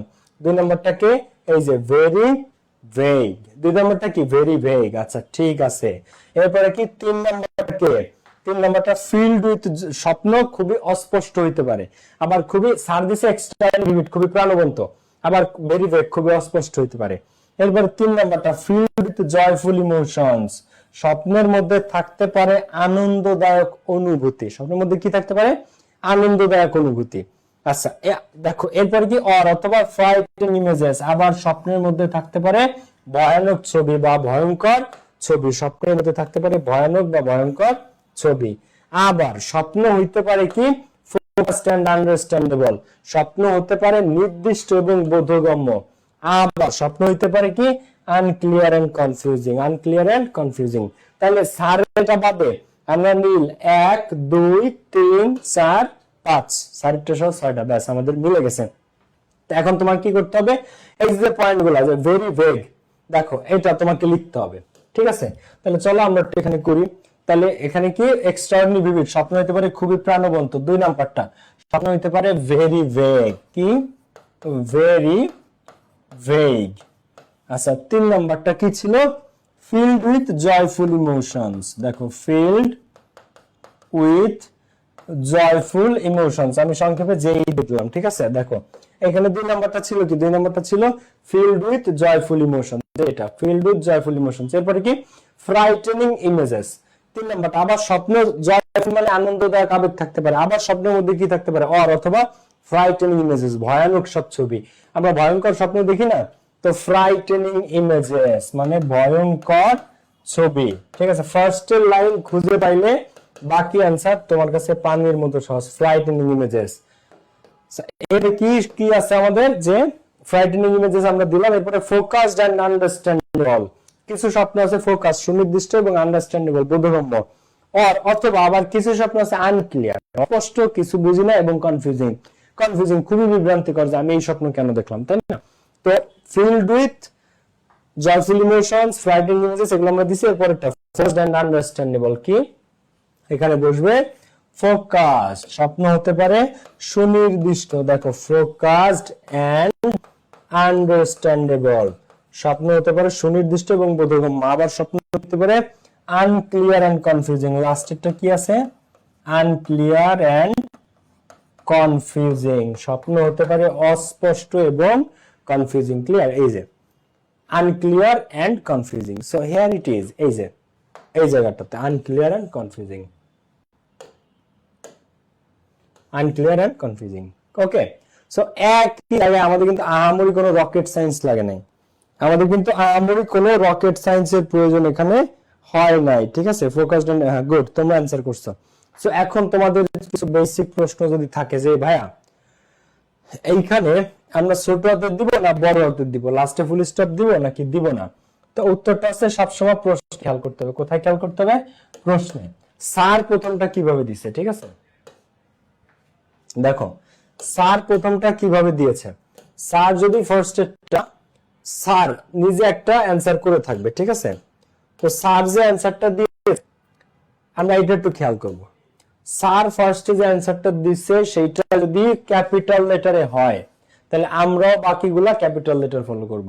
স্যার যদি স্মল লেটারে দেয় তাহলে আমরাও স্মল লেটারে দিব। আচ্ছা স্যার যদি প্রথমটা শেষে ফুল স্টপ দেয় আমরাও সবগুলা শেষে ফুল স্টপ দিয়ে দিব। আর স্যার যদি ফুল স্টপ না দেয় আমরাও ফুল স্টপ দিব না। স্যার ছোট হাতের দিলে আমরাও বাকি পাঁচটা ছোট হাতের দিব। স্যার ক্যাপিটাল লেটার দিলে আমরাও বাকিগুলা ক্যাপিটাল লেটার দিব। ডিপেন্ডস অন স্যারের উপর, স্যার কিভাবে করতেছে, ঠিক আছে। স্যার ক্যাপিটাল লেটার আমরা capital letter, sir small letter আমরা স্মল লেটার। ওকে, এই জিনিসটা একটু মাথায় রাখতে হবে, আর কিছু না। ওকে, এবার আসো আমরা যদি পরেরটাতে যাই। আচ্ছা এই যে যেটা করলাম এটা হচ্ছে চট্টগ্রাম বোর্ড 2024। এবার আমরা করব ঢাকা বোর্ড 2024। এটা হচ্ছে ফুড নিয়ে, তোমাদের একটা প্যাসেজ আছে ফুড ট্রেন্ডস, ঠিক আছে। ফুড ট্রেন্ডস এটা নিয়ে, ফুড খাদ্যদ্রব্য নিয়ে আর কি।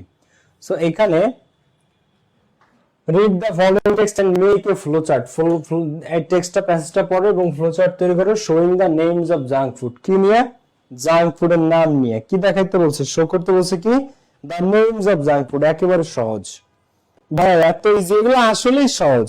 আর সবচেয়ে মজার করে কি জানো, এগুলো কিন্তু তোমাদের বানানো লাগতেছে না ভাই, এর একটাও কিন্তু তোমাদের অ্যান্সার বানায় বা মাথা কাটায় করা লাগে না, এগুলা প্যাসেজের মধ্যেই দেয়া আছে, এইগুলা তোমাদের প্যাসেজের মধ্যেই দেয়া আছে, এমন না যে এগুলো তোমাকে বানাইতে হবে, প্যাসেজের মধ্যেই দেয়া, জাস্ট একটু পড়তে হবে তোমাদের, আর কিছু না, ঠিক আছে, জাস্ট একটু পড়ার দরকার হয়।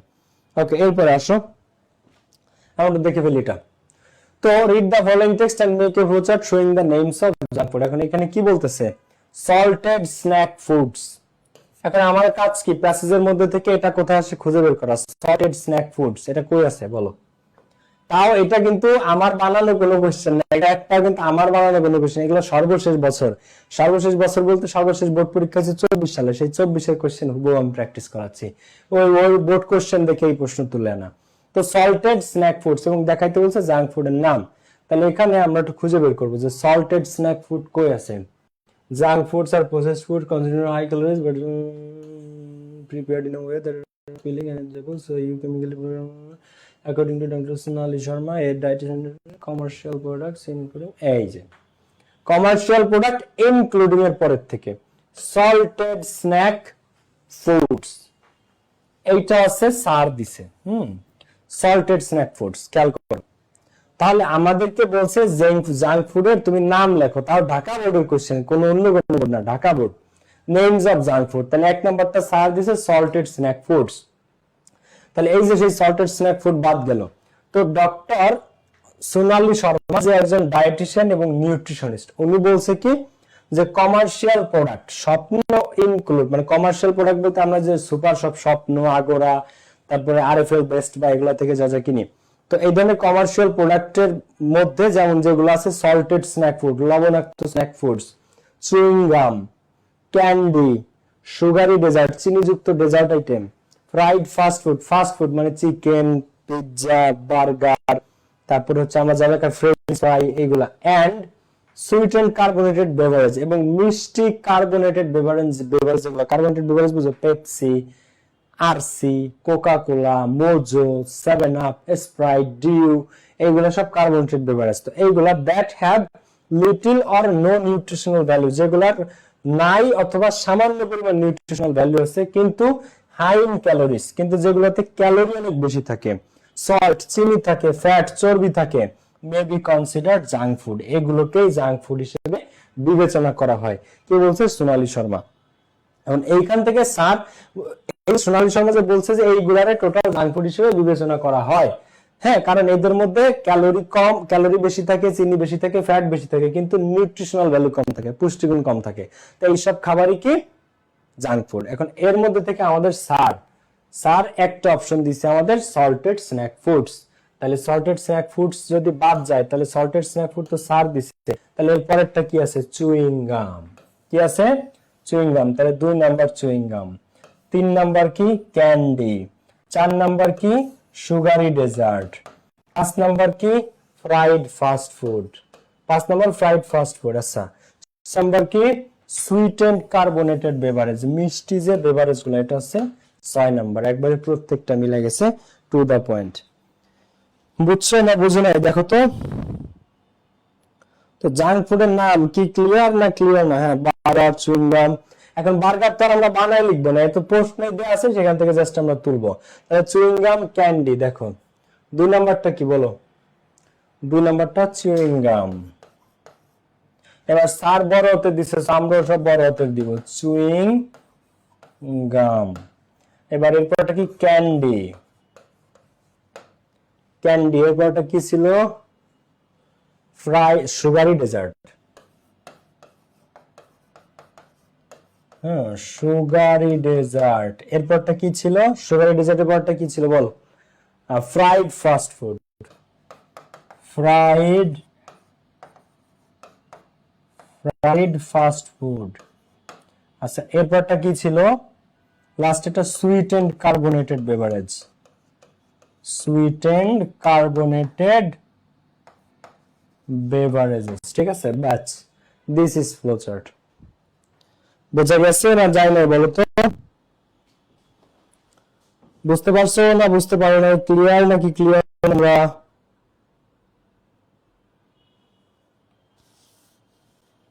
ব্যাস সহজ লাগতেছে, ভেরি ইজি। এটা আসলেই সহজ টপিক ভাই, এটা তো কঠিন না, বুঝছো?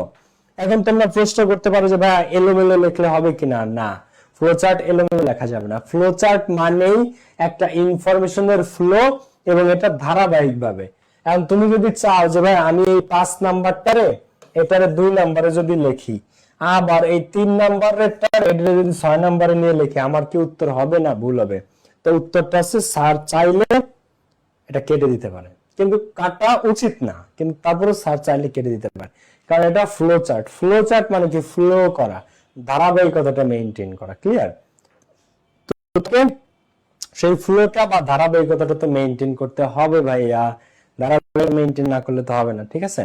তো chewing gum, candy, sugar dessert, fried fast food, sweet and carbonated beverage, বাস এইগুলাই। আর আহামরি কিছু নাই। আমরা পরের কোশ্চেনটা প্র্যাকটিস চলে যাব। হাই এডুকেশন, এটা তোমাদের নাই, তোমাদের এই প্যাসেজ চেঞ্জ হয়ে গেছে, বাট ইকো ট্যুরিজম তোমাদের আছে, ঠিক আছে? ইকো ট্যুরিজম এটা তোমাদের আছে। আচ্ছা, read the following text and make a flow chart. নিচের টেক্সটটা পড়ো এবং একটা ফ্লো চার্ট তৈরি করো। Showing the principles of eco tourism, কি দেখাইতে বলছে? ইকো ট্যুরিজমের প্রিন্সিপালস গুলো দেখাইতে বলছে। Set forth by the international eco tourism society, আন্তর্জাতিক ইকো ট্যুরিজম সোসাইটির মতে। আন্তর্জাতিক ইকো ট্যুরিজম বুঝো তোমরা? পরিবেশ বান্ধব ট্যুরিজম। কি ট্যুরিজম? পরিবেশ বান্ধব ট্যুরিজম, তাকে বলা হয় ইকো ট্যুরিজম। অর্থাৎ ইকো ট্যুরিজমের ক্ষেত্রে পরিবেশের উপর সামান্য বা মিনিমাম প্রভাব ফেলে যে ট্যুর করা হয়। তোমরা 200 জন 400 জন ট্যুরে যাচ্ছ একটা জায়গায়, কিন্তু সেখানে পরিবেশের উপর বিন্দু মাত্র প্রভাব ফেলবে না। কোনো চিপসের প্যাকেট, কোনো কিছু ফেলবা না রাস্তায়, কোনোভাবে রাস্তার ক্ষতি করবা না, গাছপালার উপর পারাবা না, ঘাসের উপর পারাবা না, ময়লা আবর্জনা যেখানে সেখানে ফেলবা না। এগুলো মেইনটেইন করে যে ট্যুরিজম, তারে বলে ইকো ট্যুরিজম। এখন ইকো ট্যুরিজমের নীতিগুলা দেখাইতে বলছে। এখন 1 নম্বরে স্যার আমাদের কি বলছে? যে ইকো ট্যুরিজমের একটা শর্ত আছে, ধরো সাধারণ ট্যুরিজম ট্যুর আর ইকো ট্যুর এক না। তুমি আমরা মিলে কালকে কক্সবাজার চলে গেলাম, বা কালকে সেন্ট মার্টিন গেলাম বেড়াইতে, বা কালকে আমরা সাজেক গেলাম, বান্দরবন গেলাম, কুয়াকাটা গেলাম, এনিওয়্যার। তো এইটা ট্যুরিজম, এটা ইকো ট্যুরিজম না। ইকো ট্যুরিজমের বৈশিষ্ট্য আছে, যেমন এখানে স্যার বলছে যে তোমরা ইকো ট্যুরিজমের প্রিন্সিপালস মানে কি? নীতি। প্রিন্সিপালস মানে নীতি বা নিয়ম। তো ইকো ট্যুরিজমের কি কি নিয়ম নীতি আছে এটা তুমি দেখাও। তো 1 নম্বরে স্যার বলছে minimising the impact of visiting the location. যে লোকেশনে তুমি ভিজিট করবা সেখানকার উপর ইম্প্যাক্টটা, প্রভাব খুবই মিনিমাম হবে। প্রভাবটা কি হবে? প্রভাবটা একবারে মিনিমাম হবে, মিনিমাম, ঠিক আছে? Minimizing the impact of visiting the, minimize মানে কমানো, ম্যাক্সিমাইজ মানে বাড়ানো। তো মিনিমাইজ করতে হবে। তো এই লাইনটা কই আছে প্যাসেজে, আমরা খুঁজে বের করব। Minimising the impact of visiting the location. তাহলে আমরা যদি এখানে দেখি কোথায় আছে impact on digital location, their following. Trip must meet the following principles set forth by the ecotourism society. একটা ট্রিপকে যদি তুমি must meet the following principles, একটা ট্যুরকে বা ট্রিপকে অবশ্যই নিচের প্রিন্সিপালগুলো মেনে চলতে হবে ইকো ট্যুরিজম হইতে হলে। যদি to be considered eco tourism বিবেচনা করতে হলে একটা ট্যুরকে নিচের প্রিন্সিপালস গুলো মেনে চলতে হবে। প্রিন্সিপালস গুলো মানে ইন্টারন্যাশনাল ইকো ট্যুরিজম সোসাইটি ঠিক করে দিছে।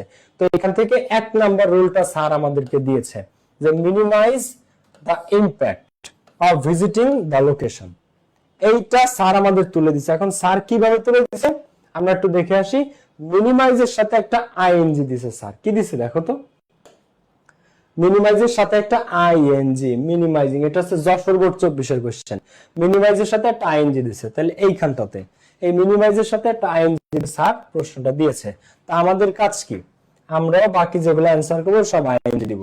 তাহলে মিনিমাইজের সাথে যেহেতু স্যার আইএনজি দিছে, বাকিগুলো 5টা আমরা আইএনজি দিয়ে করব। তাহলে 2 নাম্বারটা minimize the impact of visiting the location যদি স্যার দেয়, তাহলে পরেরটা বিল্ডের সাথে ING, building, respect and awareness of the travellers. হ্যাঁ, এখন বিল্ডিং, রেসপেক্ট এন্ড ট্রাভেলার্স, দেখো respect and awareness of the travelers for the environment and cultural practices। Sir যেহেতু পুরাটা লিখছে, আমরা এই পুরাটা লিখে দিব শুধু বিলের সাথে আইএনজি যোগ করে। এটা কত? এটা হচ্ছে নাম্বার 2। আচ্ছা, এরপরে এনশিওর এর সাথে আইএনজি, এনশিওরিং দ্যাট, এটা নিশ্চিত করা যে। ও আচ্ছা, আমি একটু বাংলা বলি। ট্যুর ইকোট্যুরিজম হইতে হলে কি করতে হবে? রেসপেক্ট এবং অ্যাওয়ারনেস থাকতে হবে। তুমি যে জায়গায় ভ্রমণ করতেছো সেখানকার পরিবেশ এবং সেখানকার যে কালচারাল প্র্যাকটিসের, সাংস্কৃতিক চর্চা, ওইগুলা সম্পর্কে তোমার আইডিয়া থাকতে হবে। তুমি গেছো করো সাজেক, এখন সাজেকের মারমাদের যে পোশাক আশাক, সেটা দেখে তুমি হাসতেছো মনে করো, তখন এটা হবে না। তো ইউ হ্যাভ টু রেসপেক্ট, তোমাকে সম্মান দিতে হবে এবং অ্যাওয়ারনেস, এটা নিয়ে সচেতন থাকতে হবে। তুমি কুয়াকাটা গেছো, ওইখানে রাখাইন পল্লী আছে, রাখাইন পল্লীতে যে তাদের জীবনযাত্রা দেখে তাদের প্রতি রেসপেক্ট থাকতে হবে, অ্যাওয়ারনেস থাকতে হবে, ঠিক আছে? এরপরে আবার পরেরটা আইনজি, এনশিওরিং দ্যাট, এটা নিশ্চিত করা যে the tourism provides positive experience for the travellers and the host.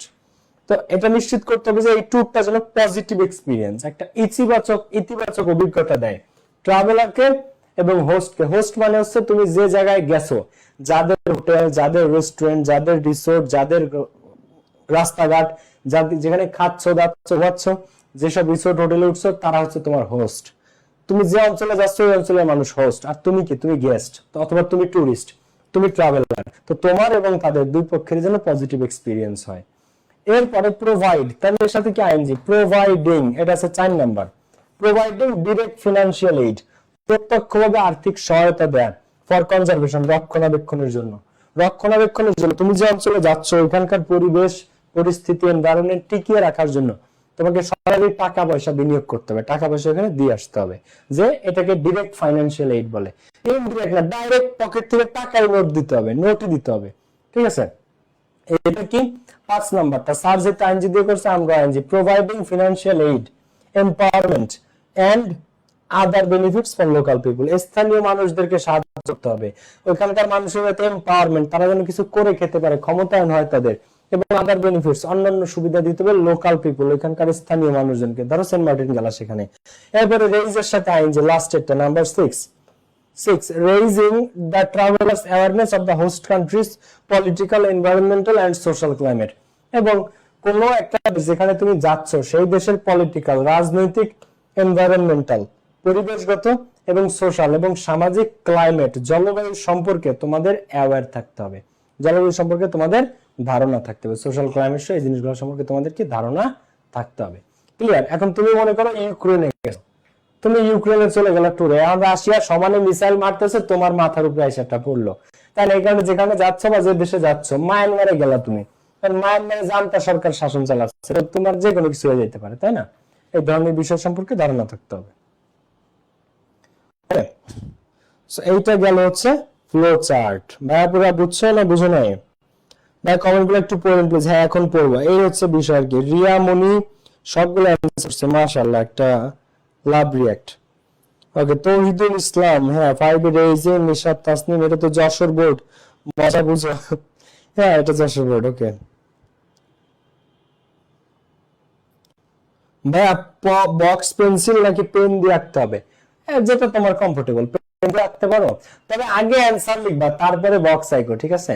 কারণ অ্যান্সার গুলো অনেক সময়, শোনো, প্রশ্ন দেখলে তো তোমরা বুঝবা যে অ্যান্সার কি বড় হবে নাকি অ্যান্সার ছোট হবে। প্রশ্ন দেখলে তো বুঝবা, তাই না? যদি বড় হয় অ্যান্সার, তখন কি করবা? তখন তোমরা বক্স পরে আঁকবা। আর যদি অ্যান্সার ছোট ছোট হয়, তখন আগে বক্স আঁকতে পারো, সমস্যা নেই। বক্স আঁকো, পেন্সিল দিয়ে আঁকো, কলম দিয়ে আঁকো, যেভাবে আঁকো, বক্স নিয়ে অসুবিধা নেই। 5টা পয়েন্ট যদি ঠিক মতো লিখতে পারো, 10 মার্কস।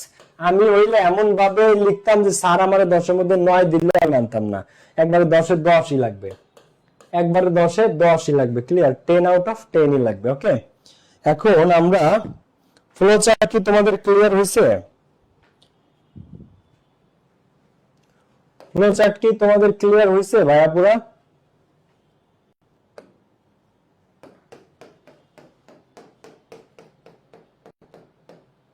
তাহলে একটা প্যাসেজ পড়াবো, ফ্লো চার্ট ক্লিয়ার হলে একটা প্যাসেজ পড়াবো।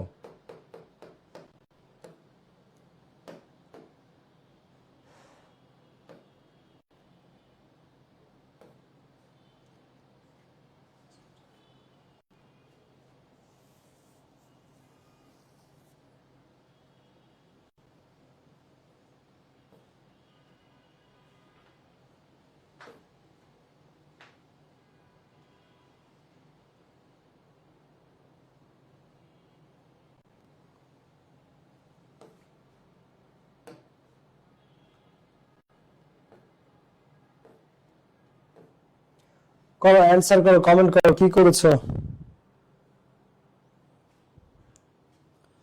ক্লিয়ার, প্র্যাকটিস, জি ভাই ক্লিয়ার।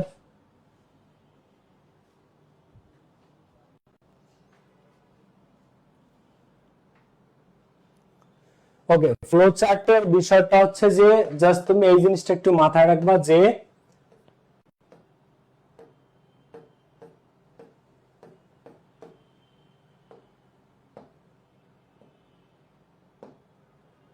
দেখো, তুমি শুধু এই জিনিসটা একটু ভালোভাবে মাথায় রাখবা যে শোয়িং বা হাইলাইটিং এর পরে যে টপিকটা স্যার দেখাইতে বলছে আমি ওই টপিকের বাইরে যাব না। এক নাম্বার তুমি এটা মাথায় রাখবা যে শোয়িং বা হাইলাইটিং এর পরে স্যার যেটা বলছে আমি ওই টপিকের বাইরে যাব না, নাম্বার 1। নাম্বার 2, স্যারের প্রথম যে উত্তরটা দিছে ওইটা প্যাসেজে কোন লাইনে আছে সেইটা যদি আমি খুঁজে পাই, বাকি 5টা আমার কাছে পানির মতো সহজ। বাকি 5টা আমি পরবর্তী 2 লাইনের মধ্যে বা 5 লাইনে বা 3 লাইনের মধ্যে আমি পেয়ে যাব, পরবর্তী লাইন থেকে আমি উত্তর পেয়ে যাব। আর নোটটা বা পয়েন্টটা অবশ্যই একবারে শর্ট নোট বা শর্ট পয়েন্ট বা সংক্ষিপ্ত শব্দ ব্যবহার করে করব, ঠিক আছে। আর যদি স্যার ভার্বের সাথে আইএনজি দিয়ে শুরু করে, ভার্বের সাথে আমিও আইএনজি দিয়ে শুরু করব। স্যার বি3 দিয়ে শুরু করলে আমিও বি3 দিয়ে শুরু করব। স্যার 2+B1 দিয়ে শুরু করলে আমিও 2+B1 দিয়ে শুরু করব। আসো আমরা আরেকটা প্র্যাকটিস একটু করেই ফেলি, আসো তারপরে আমি একটা প্যাসেজ পড়াবো। হয় এডুকেশন, আসো এইখানে স্যার আমাদেরকে হয় এডুকেশন কেন শিক্ষা, রাজশাহী বোর্ড 2024, এখানে যদিও বর্তমান বই এটা পাল্টে গেছে। Read the following text and make a flowchart showing what we do with the help of education. শিক্ষার সাহায্যে আমরা কি করতে পারি এই জিনিসটা দেখাতে বলছে। কি দেখাতে বলছে যে শিক্ষার সাহায্যে আমরা কি করতে পারি অ্যাকচুয়ালি, ঠিক আছে, এই জিনিসটা আমাদের শো করতে বলছে। এখন প্রথমটা কি আছে আমরা একটু দেখি, pick up skills to communicate with others. আচ্ছা, আমরা শিক্ষার সাহায্যে বিভিন্ন দক্ষতাকে পিক আপ করি, দক্ষতা শিখতে পারি। কোন দক্ষতাগুলো? তা দিয়ে আমরা কি করি? টু কমিউনিকেট উইথ আদার্স, অন্যদের সাথে যোগাযোগ করার জন্য আমরা স্কিলস শিখি। অন্যদের সাথে যোগাযোগ করার জন্য আমরা স্কিলকে, দক্ষতাকে পিক আপ করতে পারি শিক্ষার সাহায্যে। তাহলে pick up skills to communicate with others, এটা আমরা খুঁজবো প্যাসেজে। দেখো, pick up skills to communicate with others, তো উই লার্ন, দেখো এখানের মধ্যে তুমি এই জায়গায় যদি তাকাও যে we learn to think for ourselves and articulate our thoughts, তো we pick up skills to communicate with others. ব্যাস, এই পয়েন্টটাই স্যার আমাদেরকে দিয়েছে যে পিক আপ স্কিলস, শিক্ষার সাহায্যে আমরা দক্ষতা অর্জন করি এবং অন্যদের সাথে যোগাযোগ করতে পারি। এবং ম্যানেজ আওয়ার অ্যাফেয়ার্স ওয়েল, এবং আমরা আমাদের অ্যাফেয়ার্স গুলো, মানে সম্পর্কগুলো ভালোভাবে মেইনটেইন করতে পারি। এবার এরপরে দেখো, এডুকেশন, শিক্ষা হেল্পস আস থিঙ্ক ইন্ডিপেন্ডেন্টলি, এই যে আমাদের 2 নাম্বার পয়েন্ট। দেখো, তো এই হেল্পস আস থিঙ্ক ইন্ডিপেন্ডেন্টলি, শিক্ষা আমাদের ইন্ডিপেন্ডেন্টলি, স্বাধীনভাবে চিন্তা করতে শেখায়, ঠিক আছে। And make our own opinions, এবং শিক্ষা আমাদেরকে আমাদের নিজস্ব মতামত তৈরি করতে শেখায়। তো আমরা এখানে 2 নাম্বারটা লিখতে পারি যে pick up skills to communicate with others, এটা 1 নাম্বার। 2 নাম্বার, হেল্পস আস থিঙ্ক ইন্ডিপেন্ডেন্টলি। দেখো 2 নাম্বারটা কি দেব? হেল্পস আস, শিক্ষা আমাদের সাহায্য করে, হেল্পস আস থিঙ্ক ইন্ডিপেন্ডেন্টলি, স্বাধীনভাবে চিন্তা করতে শেখায়। আচ্ছা, এরপরে দেখো, এরপরটা আমরা যদি দেখি, তো এটা দিলাম আমরা। তারপরে কি বলতেছে যে and make our opinions, এরপরে as we know more about the world we appreciate the good things it offers।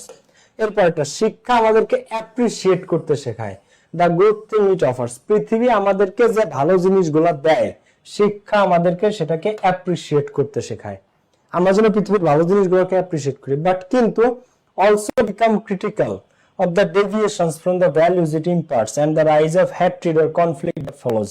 আবার পৃথিবীতে যখন ঘৃণা, বিচ্যুতি, বিদ্বেষ বেড়ে যায় তখন আমরা আবার ক্রিটিক্যাল হয়ে যাই, ঠিক আছে। তো এইটাই দিতে পারো 4 নম্বরে, যে become critical of the deviations, আমরা কি ক্রিটিক্যাল হয়ে যাই, আমাদের ক্রিটিক্যাল হতে শেখায় যখন মানুষের বিচ্যুতি হয়। তুমি এটা চাইলে 4 নম্বরে দিতে পারো। ওকে, এরপরে দেখো আবার সামনের দিকে অ্যান্সার আছে। পরে দ্য ফার্স্ট থিং এডুকেশন ডাস, এর পরবর্তী যে ফার্স্ট কাজটা শিক্ষা করে is to give us an awareness, শিক্ষা আমাদেরকে সতর্ক করে অ্যাবাউট আওয়ারসেলভস, আমাদের নিজেদের ব্যাপারে। ঠিক আছে, এইটা আছে তোমার 5 number, which leads to the development of our personality, যেটা আমাদের ব্যক্তিত্বের উন্নয়ন ঘটায়। ঠিক আছে, এখন এইটাও নিতে পারো যে ডেভেলপমেন্ট অফ আওয়ার পার্সোনালিটি, আমাদের ব্যক্তিত্বের উন্নয়ন ঘটায়, এটাও দিতে পারো 6। এরপরে এখানে আছে কি, এরপরে এডুকেশন দাস শিক্ষা এভাবে প্রিপেয়ার করে, প্রস্তুত করে এভরি চাইল্ড, প্রত্যেকটা শিশুকে, to become an active member of the society, এটা আছে 7। এখানে অপশনের আসলে অভাব নেই অ্যান্সারের। এডুকেশন এর সাহায্যে আমরা কি কি করতে পারি, তো শিক্ষা প্রিপেয়ার করে এভরি চাইল্ড, প্রত্যেকটা শিশুকে, to become an active member of the society, সমাজের একজন সক্রিয় সদস্য হতে। ঠিক আছে, তো এটা হচ্ছে 7 নাম্বার। তো এর মধ্যে থেকে যে 6টা ভালো লাগে তুমি সেই 6টা অ্যান্সার করবা। ক্লিয়ার না? ক্লিয়ার না ভাই? বোঝা গেছে না ভাই? সবগুলো কি এরকম সোজা? আচ্ছা শোনো, এডুকেশন হেল্পস আস, এখানে এডুকেশন তো লেখা লাগে না, কারণ স্যার এখানে লিখছে যে education pick up skills to communicate with, না, স্যার পিক ভার্বের ভিএন দিয়ে শুরু করছে, স্যার পিক দিয়ে শুরু করছে ভার্বের ভিএন, তো আমরা ওইভাবে শুরু করব। এখানে শোনো, জাস্ট আইএনজি থাকলে খেয়াল করবা, বি3 থাকলে খেয়াল করবা, আর কোনো কিছু বি1 থাকলে এগুলো খেয়াল করা লাগে না, শুধু বি3ও থাকে না, আইএনজি থাকলে জাস্ট বাকিগুলো আইএনজি দিতে হয়, আর আইএনজি না থাকলে যেভাবে করো ওইভাবে সঠিক, আইএনজি না থাকলে তুমি যেভাবে অ্যান্সার করো ওইভাবেই সঠিক। ক্লিয়ার ভাইয়া পুরো? হ্যাঁ এক্স্যাক্টলি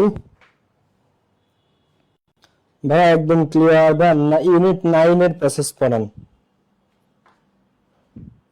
ক্লিয়ার ভাইয়া, সামারি করান স্যার। ওকে, দেখো এখন আমি যে পিডিএফ গুলো দিব তোমাদেরকে, ওগুলো আজকে পেয়ে যাবে ইনশাআল্লাহ। এগুলো হোয়াইট কালারের দিব না, এগুলো তো লেকচার শিটের কালার, এটা তো তোমরা বুঝবে না, হোয়াইট কালার দিয়ে দিব না, কেমন?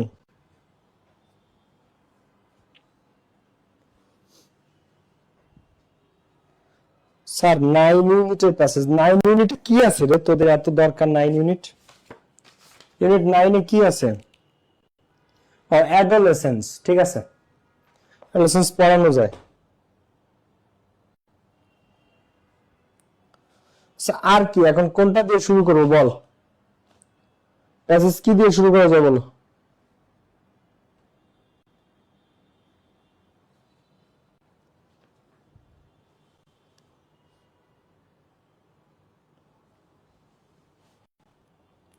আচ্ছা আরেকটা জিনিস আমি তোমাদেরকে বলি, হচ্ছে সব সময় তোমার উত্তরটা খেয়াল করবা যে স্যার যেটা দিয়েছে, যেটা চাইছে শোয়িং বা হাইলাইটিং এর পরে, তুমি ওই জিনিসটাই দিছো কিনা।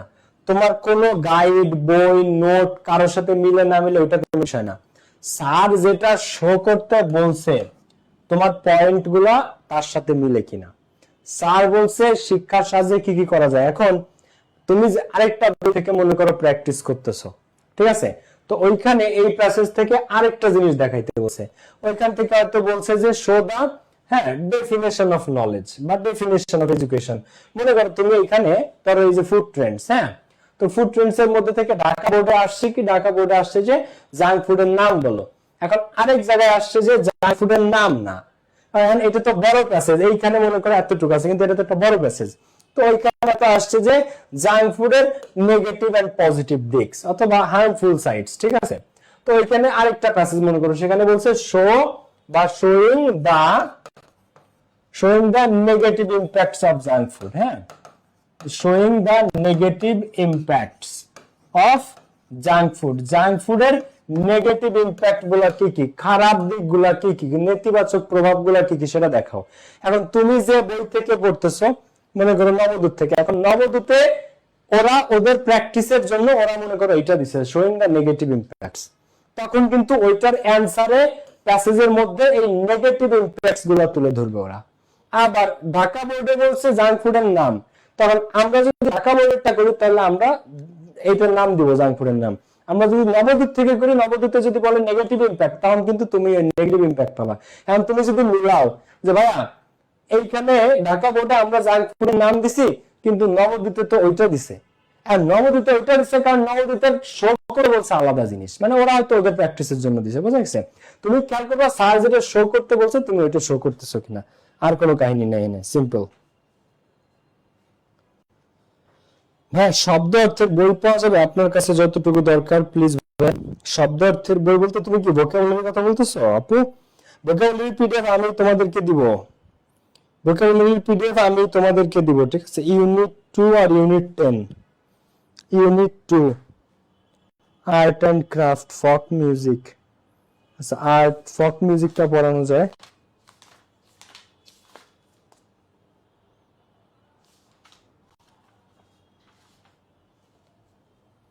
দেখো ফক মিউজিক, এখন ফক মিউজিক আমার কাছে যেটা আছে, হ্যাঁ আমি একটু তোমাদেরকে দেখাই।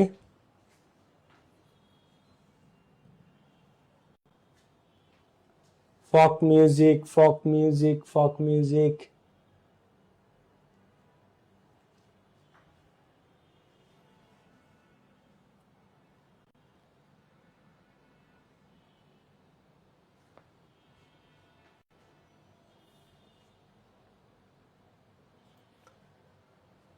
আচ্ছা, আমরা একটা কাজ করতে পারি।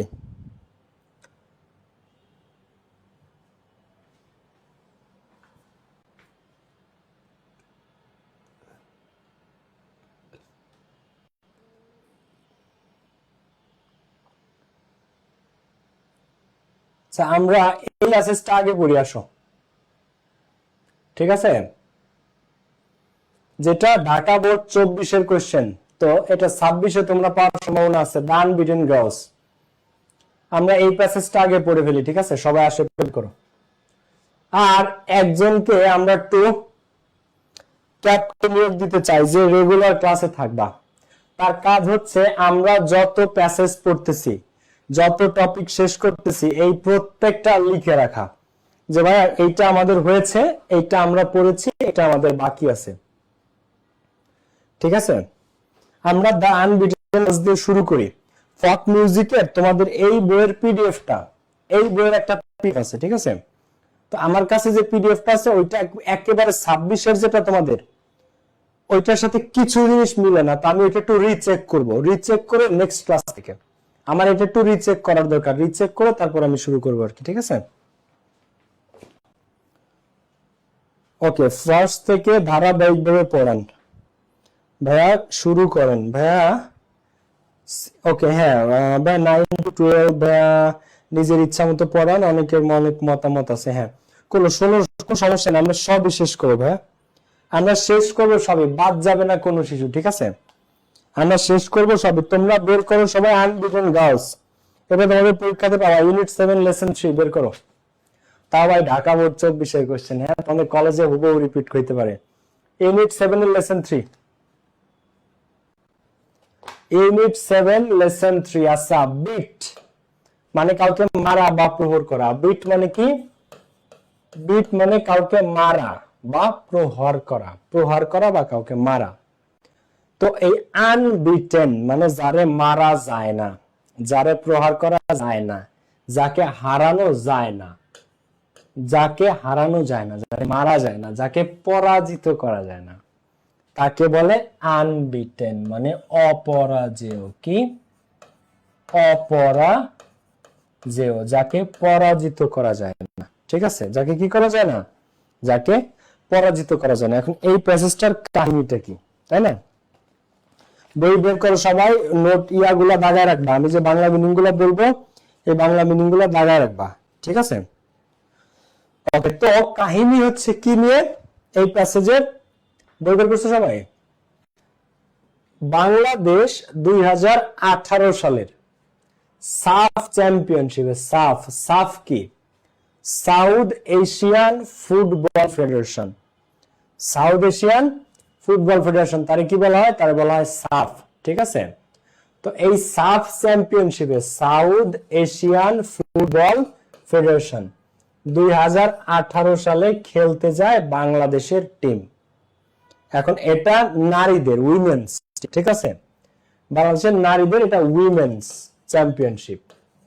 তো এই উইমেন চ্যাম্পিয়নশিপে বাংলাদেশ থেকে যে টিমটা যায়, তাদের 11 জনের মধ্যে 6 থেকে 7 জনই ছিল বাংলাদেশের একটা জেলার, একটা উপজেলার, একটা গ্রামের মানুষ। মানে তুমি চিন্তা করো, একটা দেশের ন্যাশনাল টিমের অর্ধেকের বেশি প্লেয়ার এক গ্রামের। ওটা গোপালগঞ্জ না কিন্তু, ঠিক আছে? এটা কিন্তু গোপালগঞ্জ জেলা না, গোপালগঞ্জ না, একটা গ্রামের থেকে যদি একটা দেশের ন্যাশনাল টিমে 6 জন বা 7 জন চান্স পায়, তাহলে বিষয়টা একটু যে কারো কাছে না, একটু সারপ্রাইজ খাওয়ার মতো না? তো বিষয়টা হচ্ছে যে ময়মনসিংহ জেলার ধোবাউড়া উপজেলার কালসিন্দুর নামে একটা গ্রাম আছে। ময়মনসিংহ জেলার ধোবাউড়া উপজেলায় কালসিন্দুর নামে একটা গ্রাম আছে। তো ওই কালসিন্দুর গ্রামের মেয়েদের মধ্যে ফুটবল খেলার অনেক আগ্রহ, যখন তারা প্রাইমারি স্কুলে পড়ে তখন থেকে। তো ওই সেই ছোটবেলার আগ্রহ থেকে কিভাবে তারা আসলে বাংলাদেশের জন্য চ্যাম্পিয়ন ট্রফি এনে দেয়, এবং দক্ষিণ এশিয়ার মধ্যে বেস্ট নারী ফুটবল টিম আমাদের বাংলাদেশের। ঠিক আছে, এইটাই আমরা জানবো আজকের এই প্যাসেজ থেকে। তো চলো আমরা একটু দেখি। আর এই যে হচ্ছে সেই ছবি 2018 সাফ চ্যাম্পিয়নশিপ জয় করার যে ছবিটা, এই যে হচ্ছে সেই ছবি, ঠিক আছে, সাফ U18। ঠিক আছে, এই যে ওরা ময়মনসিংহের ধোবাউড়া গ্রামের এই যে এই যে এই যে এই যে এই যে এই যে এরা ময়মনসিংহের ধোবাউড়ার কালসিন্দুরের। ঠিক আছে, কালসিন্দুর গ্রামের। আর ও হচ্ছে ওই যে ওর নাম হচ্ছে অপর্ণা না ঋতুপর্ণা, যেন ও খুব ফেমাস হয়েছিল। ঠিক আছে, অপর্ণা সম্ভবত ওর নাম। তারপরে এই যে একজন, এই যে একজন, ওরা আবার আলাদা, এরা কিন্তু কালসিন্দুরের না। ঠিক আছে, তো the success of Kalsindur girls, কালসিন্দুরের মেয়েদের সফলতা, রিডস লাইক অ্যান এপিক। তো আনবিটেন মানে কি? অপরাজেয়, এটা একটা অ্যাডজেক্টিভ। এটা একটা কি? অ্যাডজেক্টিভ, অপরাজেয় মেয়েরা। আচ্ছা, তো দ্য সাকসেস, সফলতা অফ কালসিন্দুর গার্লস, এই সাকসেস একটা নাউন। কোন পার্টিসিপেট? নাউন। কালসিন্দুরের মেয়েদের সফলতা reads like an epic. Epic মানে কি? মহাকাব্য। এটা পড়তে মহাকাব্যের মতো। এটা কি? এটা মহাকাব্যের মতো এদের গল্পটা, এপিক পুরা। দে স্টার্টেড দেয়ার জার্নি, তারা তাদের জার্নি শুরু করেছিল উইথ প্র্যাকটিক্যালি নাথিং, মানে প্র্যাকটিক্যালি বাস্তবে নাথিং, জিরো, তারা তাদের জার্নি স্টার্ট করেছিল। They didn't have any boots or jerseys to wear, পরিধান করার মতো, পরার মতো তাদের কোনো বুট বা জার্সি ছিল না। ওয়্যার মানে পরিধান করা। এবং দে স্টার্টেড দেয়ার জার্নি, তারা তাদের এই যাত্রা শুরু করেছিল কি দিয়ে? প্র্যাকটিক্যালি, আদতে বা বাস্তবে নাথিং, একদম শুরু থেকে। প্র্যাকটিক্যালি একটা অ্যাডভার্ব, প্র্যাকটিক্যালি মানে বাস্তবে, শব্দ শেষে এল থাকলে সেটা অ্যাডভার্ব হয়। তো বাস্তবে জিরো থেকে তারা শুরু করেছিল।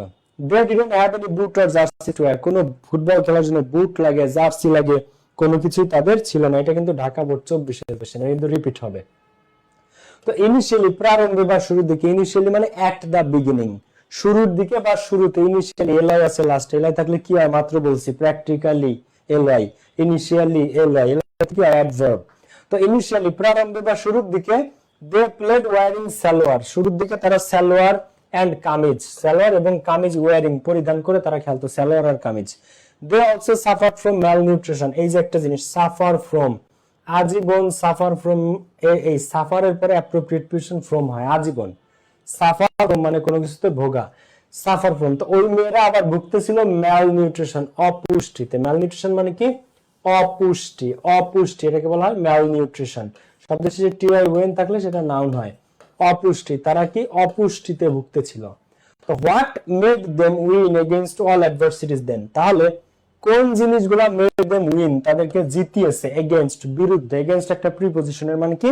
বিরুদ্ধে। কিসের বিরুদ্ধে? অল অ্যাডভার্সিটিস, সমস্ত প্রতিকূলতা। অ্যাডভার্সিটিস মানে কি? প্রতিকূলতা। তাহলে এই যে সমস্ত প্রতিকূলতা, এটার বিরুদ্ধে কে তাদেরকে জিতিয়েছে বা কি তাদেরকে জিতিয়েছে? তাদের তো সালোয়ার কামিজ পরে ফুটবল খেলতে হয়েছে, কোনো বুট জার্সি পর্যন্ত ছিল না। তো কোন জিনিসটা? এগেইনস্ট অল অ্যাডভার্সিটিস, সমস্ত প্রতিকূলতার এগেইনস্টে তাদেরকে জিতিয়েছে। What was the magic behind, behind মানে পিছনে, এটার পিছনে জাদুটা বা ম্যাজিকটা কি ছিল? কোন জাদুতে তারা এত সফল? তো মোহাম্মদ মফিজউদ্দিন, তো মোহাম্মদ মফিজউদ্দিন নামে প্রথম একজনের ব্যক্তির নাম পাইলাম আমরা, ক্যারেক্টারের। দেখি কি হয়। Mohammad Mofizuddin was an assistant teacher, Mohammad Mofizuddin ছিল একজন সহকারী শিক্ষক at Kalsindur government free primary school, Kalsindur government free primary স্কুলের একজন, হ্যাঁ দেখো, কালসিন্দুর গভর্নমেন্ট ফ্রি প্রাইমারি স্কুলের একজন অ্যাসিস্ট্যান্ট টিচার ছিলেন মফিজউদ্দিন স্যার। হয় যেখানে মিনতি রানী শীল ওয়াজ দ্য হেড টিচার, যেখানে মিনতি রানী শীল ছিলেন একজন প্রধান শিক্ষক, মানে প্রধান শিক্ষকের নাম ছিল মিনতি রানী শীল, হেড ম্যাডাম আর কি। তো দে অবজার্ভ, তখন তারা অবজার্ভ মানে লক্ষ্য করা, অবজার্ভ মানে কি? লক্ষ্য করা। তো তখন তারা লক্ষ্য করে দ্য গার্লস মেয়েরা ইন্টারেস্ট ইন ফুটবল, যে ওই মেয়েদের the girls interest in football, ওই মেয়েদের ফুটবলের প্রতি আগ্রহ, ওইখানেই তারা প্রথম খেয়াল করে মফিজউদ্দিন স্যার এবং মিনতি রানী শীল ম্যাডাম, এবং ডিসাইডেড টু হেল্প, এবং তাদেরকে সাহায্য করার জন্য সিদ্ধান্ত নেয়। ডিসাইডেড সিদ্ধান্ত নেয় টু হেল্প সাহায্য করার জন্য, তাদের আগ্রহ দেখে কি মিলে না ভাই, এইটা কিন্তু পুরো প্যাসেজ না, এটা কিন্তু বিশাল প্যাসেজ, এই পুরো প্যাসেজ তো তোমাদের লাগবে না, তোমার যেটা লাগবে এখান থেকে বের করো, এখান থেকে খুঁজে নাও। প্রশ্নে এত বড় প্যাসেজ কি পরীক্ষাতে দিবে? তোমাদের যতটুকু লাগবে ওইখান থেকে তোমরা বের করো, এই যে এইখান থেকে বের করবো তোমরা, দেখো the success of Kalsindur girls, এইখান থেকে তোমরা খুঁজে বের করো। মিলে না কেন? এই পুরাটা তো তোমাদের লাগবে না, পুরাটা গুরুত্বপূর্ণ না, পুরাটা আসবেও না, এত বড় প্যাসেজ তো প্রশ্ন পুরোটা জায়গা না এত বড় প্যাসেজ দেয়ার, তো বোর্ডে যতটুকু আসে ওইটুকু তোমরা শিখবা, পুরোটা কেন তোমরা শিখতে যাবা? তো কাজ আছে। ওকে, দেখো তোমাদের যতটুকু লাগবে, তোমরা যতটুকু বোর্ডে আসে কলেজে ওইটুকু তুলে দিবে, আবার বোর্ডে কোনো বোর্ডে যদি আসে তারাও ওইটুকু দিবে, এর বাইরে তারা যাবে না, কারণ মেইন কাহিনী এই জায়গায়, মেইন কাহিনীটা এইটুকের মধ্যে, এর আগে পরে ময়মনসিংহ নিয়ে বলা, কালসিন্দির নিয়ে বলা, উপজেলা নিয়ে বলা, ওগুলো তো তোমাদের লাগবে না, বোর্ডে যেটা আসে ওইটা তোমরা পড়বা। ওকে, এরপরে দেখো দুনিয়া ভরে পড়ে তো লাভ নাই, দে অবজার্ভ, এখন তোমার এইটা যদি তোমার কলেজে আসে বোর্ডে আসে এইটুকুই দিবে, এইটা আর এরপর অংশ যেটা আমরা পড়াচ্ছি আর কি, এটাও বোর্ড থেকে তোলা একদম ডিরেক্ট। ওকে, এরপরে দেখো তো তারা ওই মফিজউদ্দিন স্যার, মিনতি রানী শীল ম্যাডাম তাদের আগ্রহ দেখে বাচ্চাদের, এবং ডিসাইডেড মানে সিদ্ধান্ত নেয় তাদেরকে একটু হেল্প করার। তো ইট ওয়াজ হাউএভার নট দ্যাট ইজি, কিন্তু গ্রামে মেয়েদেরকে ফুটবল খেলানো ইজ নট দ্যাট ইজি, এটা অতটা সহজ না। কারণ কেন সহজ না, কেন কঠিন? কারণ গার্লস প্লেইং ফুটবল, মেয়েরা ফুটবল খেলতেছে, is not a common picture in Bangladesh, এটা বাংলাদেশে কমন না, বাংলাদেশের ক্ষেত্রে এটা কোনো সাধারণ বিষয় না মেয়েদের ফুটবল খেলাটা, ঠিক আছে? Girls playing football is still not a common picture in Bangladesh. আমাদের দেশে আমরা রাস্তাঘাটে সব জায়গায় কি মেয়েদের ফুটবল খেলতে দেখি না, তো এতটা চর্চা নাই আমাদের দেশে। তো গার্ডিয়ানস আর নট কনভিন্সড, তো গার্ডিয়ানরা কনভিন্সড হয় না, রাজি হয় না। যখন মিনতি রানী শীল ম্যাডাম, মফিজউদ্দিন স্যার যায় গার্ডিয়ানদের কনভিন্স করতে, তারা কনভিন্স হয় না, যেহেতু they were used to seeing girls, used to একটা প্রিপজিশন, আবার used to একটা মোডাল, এর মানে কি অভ্যস্ততা, মানে কি অভ্যস্ততা। আমাদের দেশের মেয়েরা, আমাদের দেশের যত গার্ডিয়ান আছে তারা অভ্যস্ত সিং গার্লস, মেয়েদেরকে দেখতে, হেল্পিং মাদার্স, মায়েদেরকে সাহায্য করতে, উইথ হাউস হোল্ড চোর্স, হাউস হোল্ডের কাজে, গৃহস্থালির কাজকর্ম, হাউস হোল্ড চোর্স মানে গৃহস্থালির কাজকর্ম, ঠিক আছে? হাউস হোল্ড চোর্স মানে গৃহস্থালির কাজকর্ম। তো আমাদের দেশের গার্ডিয়ানরা ইউজ টু অভ্যস্ত সিং গার্লস, মেয়েদেরকে দেখতে, হেল্পিং মাদার্স, মেয়েরা মায়েদেরকে সাহায্য করে, with household chores, house hold chores মানে গৃহস্থালির কাজকর্মে সাহায্য করতে দেখে। তো এ ফার্মার একজন কৃষক, এন অটো রিক্সা ড্রাইভার একজন অটো রিক্সার চালক, এ টি শপ ওনার চায়ের দোকানের মালিক, কেউ কোন গার্ডিয়ান, আবার হাউস মেড মাদার, আবার কোন মায়েরা বাসায় কাজ করেন। তো কুডেন্ট বি দ্যাট অ্যাম্বিশাস, এটা আসলে অতটা উচ্চাকাঙ্ক্ষী হওয়ারও কথা না। ইদার মানে এমনকি তাদেরও, ধরো একজন বাবা যিনি ফার্মার, রিক্সা চালক, চায়ের দোকান আছে, বা মায়েরা গৃহস্থলী কাজ করে, সেই সব বাবা মার পক্ষে এত অ্যাম্বিশাস, এত উচ্চাকাঙ্ক্ষা স্বপ্ন ইদার মানে থাকারও কথা না, এত উচ্চাকাঙ্ক্ষা স্বপ্ন তাদের থাকার কথা না।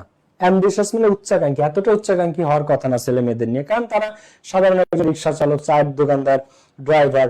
তো বাট কিন্তু মিনতি রানী শীল এন্ড মফিজউদ্দিন ম্যাডাম, কিন্তু মিনতি রানী ম্যাডাম এবং মফিজউদ্দিন স্যার পারসুয়েডেড মানে তাদেরকে প্ররোচিত করা, বুঝানো, ঠিক আছে? প্রেরণা দেয়া, হ্যাঁ, তাদেরকে প্রেরণা দেয়। তো পারসুয়েডেড দেন, তাদেরকে প্ররোচিত করে এবং প্রেরণা দেয়, টু অ্যালাউ দেয়ার ডটার্স, তাদের মেয়েদেরকে যাতে রাজি হয়, টু প্লে ফুটবল খেলতে দিতে, তারা যেন তাদের কন্যাদেরকে ফুটবল খেলতে দিতে রাজি হয়। এই কারণে গার্ডিয়ানদের পারসুয়েড করে, প্রেরণা দেয়, প্ররোচিত করে দি স্যার ম্যাডাম। তো বিং গ্রেট মোটিভেটরস, তো তাদের জন্য তারা ছিল সবচেয়ে বড় গ্রেট মোটিভেটর, সবচেয়ে অনুপ্রেরণাদায়ী ব্যক্তি।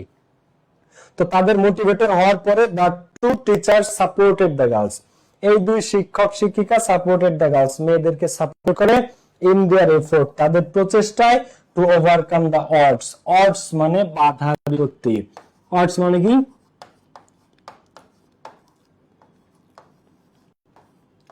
বাধা বিপত্তি। এই যত বাধা বিপত্তি সেটাকে ওভারকাম করতে, জয় করতে। ওভারকাম মানে কি? জয় করা। তো যত ওভারকাম বাধা বিপত্তি আছে, অডস আছে, সেটাকে ওভারকাম করতে, জয় করতে এফোর্ট দেয় কারা? ওই দুই শিক্ষক শিক্ষিকা। ঠিক আছে, এরপরে কি দেখো, দে ইন্সপায়ার্ড দেম। ইন্সপায়ার মানে অনুপ্রাণিত করা, তারা তাদেরকে অনুপ্রাণিত করেছিল। ক্রিয়েটেড অপরচুনিটি, সুযোগ সৃষ্টি করেছিল ফর দেম, তাদের জন্য। And took personal care of them, এবং তাদের ব্যক্তিগতভাবে তাদের কেয়ার করত। দে ইন্সপায়ার্ড দেম, তাদেরকে অনুপ্রাণিত করত। ক্রিয়েটেড অপরচুনিটি, সুযোগ সৃষ্টি করত, এবং পার্সোনালি তাদের টেক কেয়ার করত। Soon the girls could prove themselves, এবং শীঘ্রই এই মেয়েরা নিজেদেরকে প্রুফ করতে পারে, নিজেদেরকে তারা প্রমাণ দেয় যে আমরা আসলে ফুটবল ভালোবাসি এবং আমাদের যোগ্যতা আছে। তো shaking of their inhibition, inhibition মানে বাধা বিপত্তি, এবং তারা তাদের শেকিং অফ দেয়ার ইনহিবিশন, তারা তাদের বাধা থেকে মুক্তি পায়। শেক অফ মানে কি? মুক্তি পাওয়া, তারা তাদের বাধা বিপত্তি থেকে মুক্তি পায়। ঠিক আছে, Their success has also persuaded the villagers, এবং তাদের এই সফলতাটা persuaded the villagers, গ্রামের মানুষকে প্রেরণা দিয়েছিল। গ্রামের মানুষকে প্রেরণা দিয়েছিল to come to their support, তাদের সাপোর্টে এগিয়ে আসতে। তারা যখন এই ধরনের একটা কাপ জিতে এনে দেয়, চ্যাম্পিয়নশিপ, তখন ওই গ্রামের মানুষ আরো আগায় আসে যে না, আজকে থেকে আমরা আমাদের মেয়েদের বেশি সাহায্য করবো ফুটবল খেলতে। তো when the girls moved to the nearby secondary school, তো প্রাইমারি স্কুল শেষ হয়। প্রাইমারি স্কুল শেষ করার পরে ওরা যখন কাছাকাছি সেকেন্ডারি স্কুলে এবং কলেজে যায়, they did not have their Minoti ma'am and Mofizuddin sir. এখন স্কুল বা কলেজ যখন মানুষ চেঞ্জ করে, স্কুল চেঞ্জ করে যখন হাই স্কুলে কলেজে যায়, সেখানে তো আর মিনতি ম্যাডাম আর মফিজউদ্দিন স্যার থাকে না, তাই না? বাট সুন অ্যানাদার, কিন্তু শীঘ্রই অ্যানাদার মাদারলি পারসন, কিন্তু শীঘ্রই আরেকজন মাতৃত্ব সুলভ ব্যক্তি আগায় আসে এবং অফার্ড হার হেল্পিং হ্যান্ড, এবং তার সাহায্যের হাত বাড়িয়ে দেয়। অফার্ড হার হেল্পিং হ্যান্ড, হেল্পিং হ্যান্ড মানে তার সাহায্যের হাত বাড়ায় দেয়। তার নাম ছিল মালারানী সরকার ম্যাডাম। মালারানী সরকার কে ছিলেন? An assistant professor of history, উনি ছিলেন ইতিহাসের একজন সহকারী অধ্যাপক। Who was joined by one of her colleagues, যাকে সাহায্য করত তারই এক কলিগ জুয়েল মিয়া। ঠিক আছে, তো they agree to coach the girls, তারা রাজি হয় এই মেয়েদেরকে, গার্লদেরকে সাহায্য করতে। কোচ মানে প্রশিক্ষণ দেয়া, ঠিক আছে, প্রশিক্ষক, মেন্টর, পথ প্রদর্শক। তো তারা কোচ করবে, মানে এই মেয়েদেরকে মানে তারা পথ দেখাবে, গাইড করবে। তো মিস্টার জালালউদ্দিন হু ওয়াজ দা দেন হেড টিচার, মিস্টার জালালউদ্দিন হু ওয়াজ দেন, যে ছিল ওই সময়ের head teacher of the school, স্কুলের অলসো সাপোর্টেড দেম, উনিও তাদেরকে সাহায্য করতে এগিয়ে আসে। আসলে মানে ওই মেয়েদের ভাগ্য ভালো ছিল এবং যারা টিচার ছিলেন ওনারাও খুব হেল্পফুল ছিলেন। তো গ্রাজুয়ালি, ধীরে ধীরে দ্য লোকাল কমিউনিটি, স্থানীয় সম্প্রদায়, পাবলিক রিপ্রেজেন্টেটিভ, জনপ্রতিনিধিরা, এন্ড দ্য লোকাল অ্যাডমিনিস্ট্রেশন, এবং স্থানীয় জনপ্রশাসন কাম ফরওয়ার্ড, তারা এগিয়ে আসে বা কেম ফরওয়ার্ড। তো ধীরে ধীরে লোকাল কমিউনিটি, পাবলিক রিপ্রেজেন্টেটিভ এবং লোকাল অ্যাডমিনিস্ট্রেশন এবং স্থানীয় জনপ্রশাসন এগিয়ে আসে। তো Bangladesh football federation Bafufe also gave special attention to them, তখন বাফুফে কি স্পেশাল অ্যাটেনশন, বিশেষ মনোযোগ দেয় তাদের প্রতি। And finally another football magician, এবং আরেকজন ফুটবলের জাদুকর তাদের দিকে এগিয়ে আসে। দেখো এইভাবে খেলতে খেলতে তারা কিন্তু একটা সময় যে লোকাল কমিউনিটি তাদের সাহায্য করে, তারপর পাবলিক রিপ্রেজেন্টেটিভ, জনপ্রতিনিধিরা, মেম্বার চেয়ারম্যানরা সাহায্য করে, এন্ড দ্য লোকাল অ্যাডমিনিস্ট্রেশন, এবং স্থানীয় যে প্রশাসন, সমস্ত ইউএনও সহ ডিসি, ওনারা আগে আসে। একটা পর্যায়ে যে Bangladesh football federation also give, Bangladesh football federation তাদেরকে স্পেশাল অ্যাটেনশন, বিশেষ মনোযোগ দেয় টু দেম, তাদের প্রতি। এন্ড ফাইনালি, এবং অবশেষে অ্যানাদার ফুটবল ম্যাজিশিয়ান, এবং সবশেষে ফুটবলের জাদুকর, নাম কি? Golam Rabbani Chhoton, the coach of the Bangladesh women's national football team. Golam Rabbani ছোটনকে বাংলাদেশ উইমেন্স ন্যাশনাল ফুটবল টিমের যে কোচ, সে আগায় আসে এবং মেন্টর দিস গার্লস, এবং সে এই মেয়েদেরকে মেন্টর করে, মানে প্রশিক্ষণ দেয়, এন্ড হেল্প দেম, এবং তাদের সাহায্য করে বিকাম কমপ্লিট প্রফেশনাল ফুটবলার্স, কি হতে? কমপ্লিট, পুরোপুরি পেশাদারী প্রফেশনাল ফুটবলার হতে তাদেরকে সাহায্য করে বাংলাদেশ উইমেন্স ন্যাশনাল ফুটবল টিমের যে কোচ গোলাম রব্বানী ছোটন যারে ফুটবলের জাদুকর বলা হয়, সে আগায় আসে এই মেয়েদেরকে কমপ্লিট পুরোপুরি প্রফেশনাল ফুটবলার হতে। ক্লিয়ার? পুরোপুরি কমপ্লিট প্রফেশনাল ফুটবলার হতে। ওকে, এবার আসলে আমরা একটা এমসিকিউ দেখব। মেন্টর মানে প্রশিক্ষণ দেওয়া, শেখানো, ঠিক আছে, পথ প্রদর্শন করা, সঠিক পথ দেখানো। আচ্ছা, মফিজউদ্দিন ওয়াজ এ ড্যাশ। এখন মফিজউদ্দিনকে, হ্যাঁ, কেউ কেউ দেখো এখানে একটা কথা আছে, মফিজউদ্দিন কি ছিল? মফিজউদ্দিন আর মিনতি রানী শীল ম্যাম প্রথম বাচ্চাদের কাছে কাছে যাইতো, যে তাদের গার্ডিয়ানদের সাথে কথা বলতো, তাই না? এখন আমার মতে মফিজউদ্দিন স্যার ছিল অর্গানাইজার, তবে অনেক জায়গায় উত্তর দেয়া মেন্টর, ঠিক আছে, কিন্তু আমার অ্যান্সার অর্গানাইজার, ঠিক আছে, কারণ ওনারা অর্গানাইজ করতে হেল্প করছে, মেন্টর ওনারা না। প্রথমে ওনারা অর্গানাইজ করছে এবং বারবার গার্ডিয়ানদের কাছে গেছে, ইয়া করছে, গার্ডিয়ানদেরকে অর্গানাইজ করছে জিনিসটাকে। আমার মতে অর্গানাইজার, বাট অনেক জায়গায় অ্যান্সার মেন্টর দা, আমি এটার বিপক্ষে।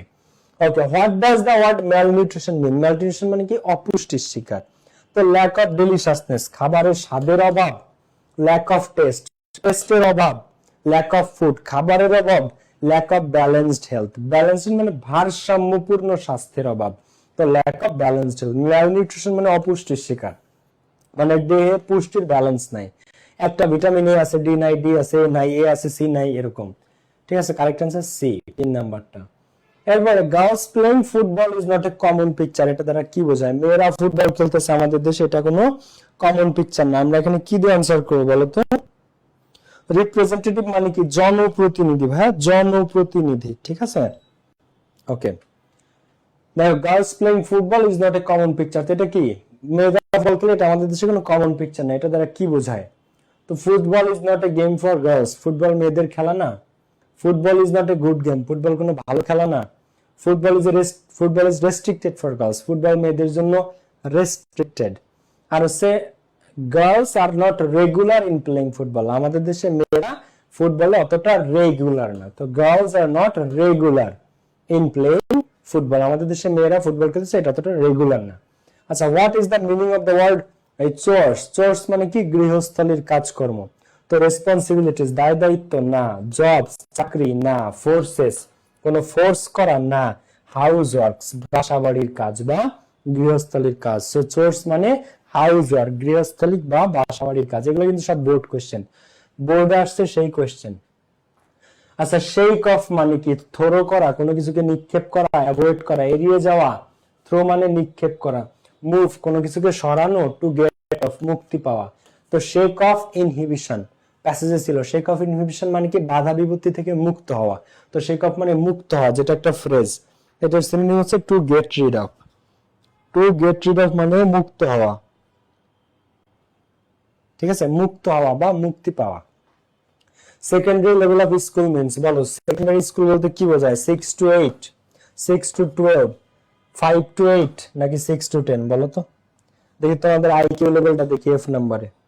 সেকেন্ডারি স্কুল সার্টিফিকেট, এর কি বলে বলো? Secondary school certificate, SSC, secondary school certificate, SSC. তাহলে কি বোঝায়? 6 to 8, 6 to 12, 5 to 8 নাকি 6 to 10? কোনটা অ্যান্সার? 6 to 10। পাবলিক রিপ্রেজেন্টেটিভ, জনপ্রতিনিধি বলতে কি বোঝায়? নন গভর্নমেন্ট ওয়ার্কার্স, দেখো বেসরকারি কর্মকর্তাদের, গভর্নমেন্ট ওয়ার্কার সরকারি কর্মকর্তাদের, পেইড ওয়ার্কার্স টাকা দিয়ে মানে বেতন দেওয়া কর্মচারীদের, নাকি ইলেক্টেড পারসনস নির্বাচিত ব্যক্তিবর্গদের? কাকে? নির্বাচিতদের। নির্বাচিতদের মানে এই পাবলিক রিপ্রেজেন্টেটিভ, জনপ্রতিনিধি বলতে কি বোঝায়? নির্বাচিত যারা, তাদের। The very word attention, attention কিসের সাথে রিলেটেড? ফিজিক, স্বাস্থ্যের সাথে না। আচ্ছা, অ্যাটেনশন মনোযোগ, মেন্টালিটি মন মানসিকতার সাথে না। ইমোশন আবেগের সাথে না। বাফুফে বাংলাদেশ ফুটবল ফেডারেশন তাদেরকে স্পেশাল অ্যাটেনশন দেয়, মানে কনসাসনেস, তাদেরকে নিয়ে সচেতন হয়, সতর্ক হয়, তাদেরকে কিভাবে সাপোর্ট দেওয়া যায় এটা নিয়ে ভাবে, মানে কনসাসনেস, অ্যাটেনশন। এই 4 নম্বর একটা answer, consciousness. Okay, Kalsindur is a, Kalsindur একটা কি? জেলা, ডিস্ট্রিক্ট না। উপজেলা, সাব ডিস্ট্রিক্ট না। থানা না। কালসিন্দুর একটা কি? ভিলেজ। কালসিন্দুর একটা কি? Village, village. ওকে, এরপরে what is the opposite word of inhibition? Inhibition মানে কি? বাধা বা বিপত্তি, এটা বিপরীত শব্দ। তো বাধা বিপত্তি মানে কি? কোনো কিছুকে আটকে রাখা। তো ক্যাপাসিটি মানে সক্ষমতা, এটা তো হবে না। অ্যাডভান্টেজ মানে সুবিধা, না। পসিবিলিটি মানে সম্ভাবনা। আর প্রমোশন মানে কোনো কিছুকে উপরে তোলা। তো ইনহিবিশন মানে বাধা দেয়া, আটকে রাখা, বাধা দেয়া, আটকানো, ঠিক আছে, আটকানো। আর প্রমোশন মানে কি? উঠানো, উন্নতি করা, কোনো কিছুকে উঠানো বা উন্নত করা, ঠিক আছে, উন্নত করা, উপরে তোলা। তো ইনহিবিশন যদি নিচে তোলা হয়, আটকানো হয়, টেনে ধরা হয়, তাহলে প্রমোশন মানে উপরে তোলা, এটার অপোজিট ওয়ার্ড প্রমোশন। ক্লিয়ার? ওকে, এইবার এটা শর্ট কোশ্চেন্স গুলা, এই যে এটা তোমাদের হোমওয়ার্ক, এটা তোমাদের হোমওয়ার্ক HW। ক্লিয়ার সবাই? ক্লিয়ার সবাই বাচ্চারা?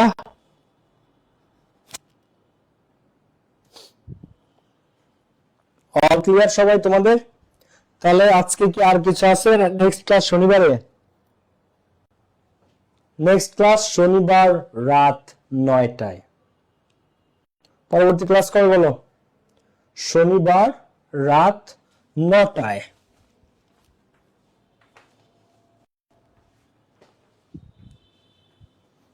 বুঝছো না বুঝো নাই? হ্যাঁ, পিডিএফ অল ক্লিয়ার ভাই, শুকরিয়া, আলহামদুলিল্লাহ।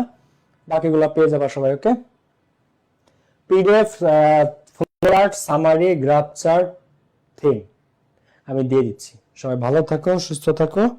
নেক্সট ক্লাসে দেখা হচ্ছে। Love you all. আসসালামু আলাইকুম, বাই বাই।